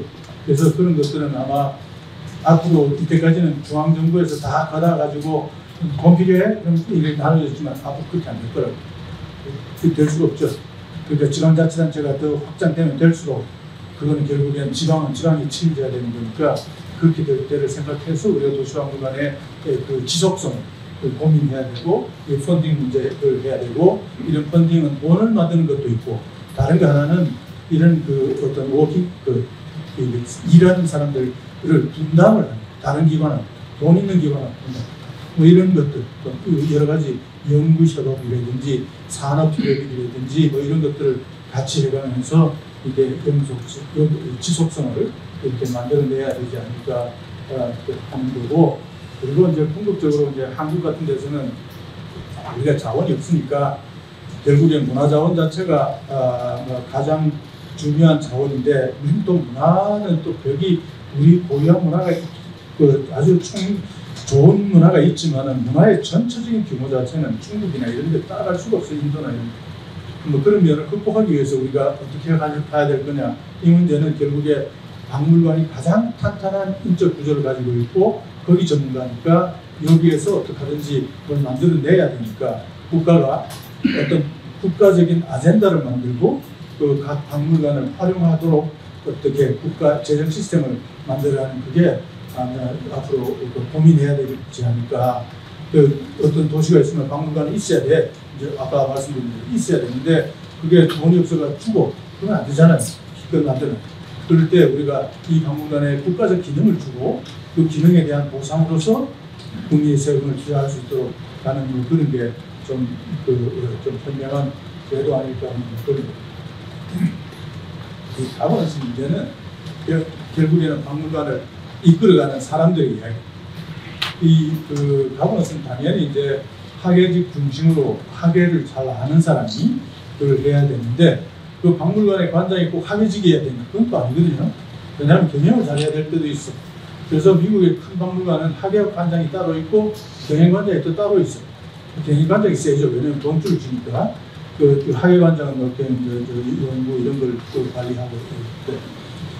그래서 이게 이제 근데 이 우리나라에 지금 심한 거는 아까도 말씀드렸다시피 지방에 가면 군수가 관장인 국립박물관이 많아요. 어떤 때는 시장이 관장이고, 어떤 때는 보면 사업소장이 관장이에요. 어떤 때는 보면 주사가 와서 이게 다 그래가지고 박물관 100억, 200억 들어가지고 뭐 그게 제대로 되겠어요 그게? 시장이 몇 번 나온다. 안 되는 거예요. 그래서 그런 거는 아예 박물관 만들 때부터 규정을 만들어요. 박물관을 학예적으로 탁월한 운영을 하든지 안 그러면 돈줄을 갖고 와가지고 노관활한 운영을 할 수 있게 하든지 이 두 가지 선택 중에 하나지 그게 뭐 그냥 이름만 걸어놓고 하면 정말로 풋보답니다. 건물 짓는데 돈 얼마 드립니까? 그렇다고 그걸 건물을 지키는 데만 해도 청소하시는 분, 경비하시는 분, 뭐 또 그 전기하시는 분 학예직이 없더라고. 그런 돈이 들어가는데 그 기능을 못하게 막고 있으면 그건 아니거든요. 그래서 그런 것들을 우리가 도시박물관 만들 때 충분히 고려해야 될 거 아닌가 하는 거고 그렇다고 이제 제일 그 전제적으로 중요한 거는 윤리성. 저는 지금 현재 박물관과 박물관 사람들이라는 협회를 새로 만들었어요. 이 협회는 박물관에 종사하는 사람들을 모아서 구성된 협회인데 여기 제가 제일 강조하는 거는 박물관에서 일하는 거는 최고의 공복, 최고라는 거는 가장 신성한 또는 문화적인 그런 직책을 맡고 있는 것이기도 하고 가장 도덕적이에요. 왜냐하면 이 도덕적이란 말은 돈을 훔친다 이런 문제가 논다 이런 게 이게 우리가 공적 자금으로서 내가 일을 하고 있으면 박물관은 모든 사람한테 골고루 박물관 혜택이 갈 수 있도록 처신해요. 그 노력이 없으면은 공적 자금을 아까 말씀드린 거예요. 국립박물관 용산에 이천동에 있어. 이천동 사람이 제일 득봐. 그 고민이 있어야지 국립박물관에서 만들어낸 게 전 국민에 가는 거고, 도시 여기 시에서도 어떤 박물관이 있으면 박물관은 건축 부동산이기 때문에 거기에서 먼데 사람은 손을 그걸 갖다 극복하도록 계속 고민해줘요. 그래서 그런 점에서 이게 윤리성 이런 게 어떤 뭐 물건을 훼손하고 뭐 훔치고 이런 것보다도 그거는 당연히 하는 거고, 그 다음에 어떻게 더 많은 사람한테 좋은 정보를 갖다 주고 좋게 행복하게 만들 수 있을까를 고민하는 그게 박물관 워커, 박물관 사람들의 기본적인 윤리인 거죠. 그래서 그게 우리 계속 강조해야지 이게 정말로 공공성을 가진 박물관으로서 존경도 받고 또 뭐 저기 아마 공보자 주지 않을까 사회에서 그렇게 생각하는 거고, 결국에 학의 역량 자체가 윤리적이고 좋은 역량 자체가 결국 박물관을 박물관답게 만드는 거고, 그 여기 이제 이거 불상 이제 이게 나항이에요. 이 돌 자체는 사실은 여러분들이 이태리 대리석 그 비너스 조각을 보면 이거 뭐 시들하지. 그렇지만 그 학예적으로 이쁘게 보이게 만들자. 그 사람한테 감동을 주는 거거든. 그러니까 우리가 화강석의 그 투실투실한 그걸 가지고 보물같이 볼 수 있도록 만들어가는 그게 학예의 영향이고, 그게 정말로 그 아주 효율적으로 사람들을 행복하게 만드는 거고, 그 역량이 학예의 본질적인 역량입니다. 지금 여기 이제 아까 뭐 정영선이라는 분이 계시고, 그 국립현대미술관에서 전시를 하는데 뭐 저랑 한 30-40년 동안 같이 이렇게 일을 같이 하기도 하고 정말로 저런 사람이 박물관에 정말 헌신. 이 사람은 뭘 하면 이 프로젝트가 얼마고 이런 이걸 어떻게 해서 하면 잘할까? 우리 학예 한 가서 한 보세요. 서울 가시면 꼭. 그래서 저건 또 내가 이렇게 뒤집어 생각하면 국립현대미술관이 그림을 걸지 조각을 전시하지 왜 저걸 해? 근데 그게 학예예요. 저건 또 그림이. 저건 또 바닥에 그린 그림이. 그리고 우리가 대지 미술이라는 게 있잖아요. 대지를 아름답게 보인다. 지금 여기 나주도 이 도시를 아름답게 보이게 만들어요. 그 속에 많은 내러티브가 있어야 되고, 거기에 사람들이 볼 때마다 그걸 생각하게 하는 그런 것들이 있어야 되고, 그게 학예의 역량이에요. 그래서 이게 보이는 것도 중요해요. 그 속에 한번 들어가면 그 스토리가 있어가지고 사람의 마음을 터칭하는 그런 것들을 박물관 큐레이터들이 빼내야 되는 거고, 뭐 이런 것들은 우리가 아까 하드웨어로 이야기했지만은 이거는 이제 도시 자체가 하나의 시스템으로서 그 속에 박물관이 있고 박물관에 정보가 나가고 박물관에 주는 감동이 이게 도시에서 어디 있든지 간에 박물관에 가든지 어디 있든지 간에 그걸 느낄 수 있도록 만들어 가야 되고, 지금 현대 이제 건축 쪽이나 도시개발 쪽에서 스마트 시티라고 하지만 박물관이 스마트 시티 속에서 어떻게 서비스를 해야 되는지 그 고민해야 되죠. 그래서 제가 이제 진주박물관의 경우에 진주시장이 참 멋쟁이 시장한테 내가 우리 그 진주박물관은 진주성 안에 있어요. 진주성 안에 처음에 왜 넣었는지 그건 넣었어. 근데 왜 땅이 공짜니까 들어갔을 거예요. 우리나라 다 그렇잖아요. 그거 쉽게 하면 다 싸버리고 그 다시 해요. 그러니까 성이니까 그거는 임자 않는 땅이야. 국가 땅이야. 그러니까 거기다 박물관 지었어. 박물관도 김수근 씨가 지어서 잘 지었어요. 근데 성이니까 그 층고를 놓으면 못해요. 이 낮아요. 이게. 박물관 낮으면 안 되거든. 적어도 높은 데는 한 7m 이렇게 돼야지 그걸 할 수가 있는데. 그래서 도저히 안 되겠어. 내가 그것도 여러 사람들이 고민, 내 앞에 관장들이 고민해가지고 좀 도저히 시장한테 새로 시장 뽑고 좀 우리 나가려고 그러는데 좀 땅을 좀 구해다오. 그랬더니 진주 여기 있는 그 몇만 평 부지에 그 2만 평을 우리가 상대로 하고 10만 평을 다 쓰게 해요. 그래서 탈출을 해요. 그래서 그 LH공사가 진주에 있으니까 야 이거 스마트 뮤지엄으로 다 한번 바꿔라.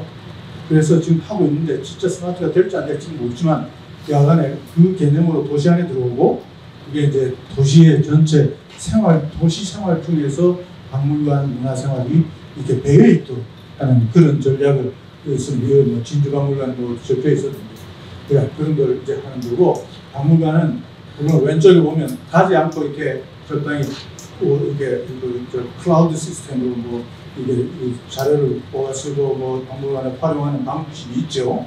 있지만은 박물관이 정작 그 가치를 가지는 것 자체는 결국에 가서 보고 즐기고 시간을 보내는 것이라는 거죠. 그래 같이 가는 거, 같이 나누는 두 사람이 한 국수 한 가락 가지고 지금 이렇게 나눠 먹는 이게 조금 약간 이화적인 그런 모습이 있는데 이런 모습들이 박물관에서 많이 보여야 되고 박물관은 시에서 그 공동체 내에서 어떤 사람이든지 와서 같이 피부를 느끼면서 같은 이야기를 같은 걸 보고 다른 이야기를 할 수 있는 그런 공간으로 만들어 가야 되지.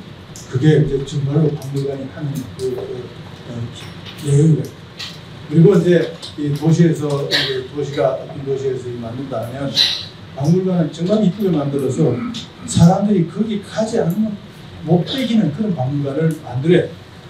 이제 그게 이제 결국에는 이게 처음에 시작하는 도시 시장이라든지 또 정치가 이런 사람들이 그런 멘탈이 되어 있어야 되는데 제가 이제 이게 박물관 중에서 극찬하는 박물관 산 꼭대기 있어. 가기도 힘들어. 교토에서. 교토에서 가려면 대중교통 타고 갈아타고 뭐 이렇게 가야 돼. 그런데도 그 박물관 들어가면 바글바글 그게 미호 박물관. 산 꼭대기 있어. 그 미호 박물관은 일본의 종교단체가 만들었는데 거기 들어가면서 터널이 있고 다리가 있어요. 터널을 지나고 다리를 지나서 패러다이스로 간다고 하고 그 안에 박물관에는 세계 각 문화의 one of the best collection 다 박아놨어요. 그 종교 지도자가 여기 와서 제일 좋은 거 보고 정말 그 순간을 느끼고 세상 사는 보람을 느끼고 가라고 만든 공간이에요. 그래서 그 앉아서 보면 자연이 우리나라 자연도 비교적 일본도 산이죠. 이렇게 산이 참 힘들어. 그 앉아 있으면 지금 그걸 뽑아서 만든 게 그 원주의 뮤지엄 산이에요. 그거 보면 그게 IMP라는 사람이 그 만든 그 건축 공간이에요. 뭐 이제 그런 공간은 여기 승효상 씨가 아마 와서 강연을 할 것 같은데 나 얼마 전에 그 작년인가 승효상이가 이제 지도 늙고 저하고 같은 대학 고등학교 대학 동기인데 내가 마지막으로 인생의 마지막으로 내가 너희들한테 내 작품을 설명할게. 같이 가자. 그래가지고 내 친구들이 저 은행 회장을 해서 뭐 큰 버스를 내가지고 이제 돌아다니면서 갔는데 군위에 가면 그 사유원이라고 있어요.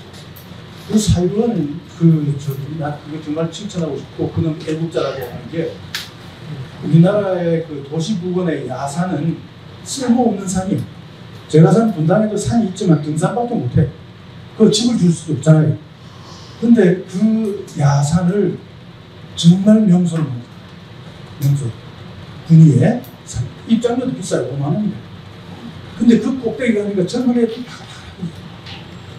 그걸 정영선 씨하고 두 사람이 만든 거예요. 사유원. 그래서 내가 몰랐는데 딴 사람 하나 그랬더니 또 젊은 애들 또 알더라고. 그러니까 지금은 우리가 그런 게 갈증이 있는.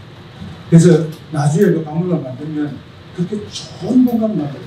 누구든지 한번 인생에 가고 싶고 그거가 내 인생에서 하나의 그 아주 이게 푸는 그 스토리를 이 출발점이 될 수 있도록 하는 그런 거가 있어야 되지 않겠나 싶고 요 루지에나라고 이게 덴마크에 있는 박물관인데 여기서는 앉아서 보면 저기 그 노르웨이 스웨덴인지 그게 보이는 그런 데예요.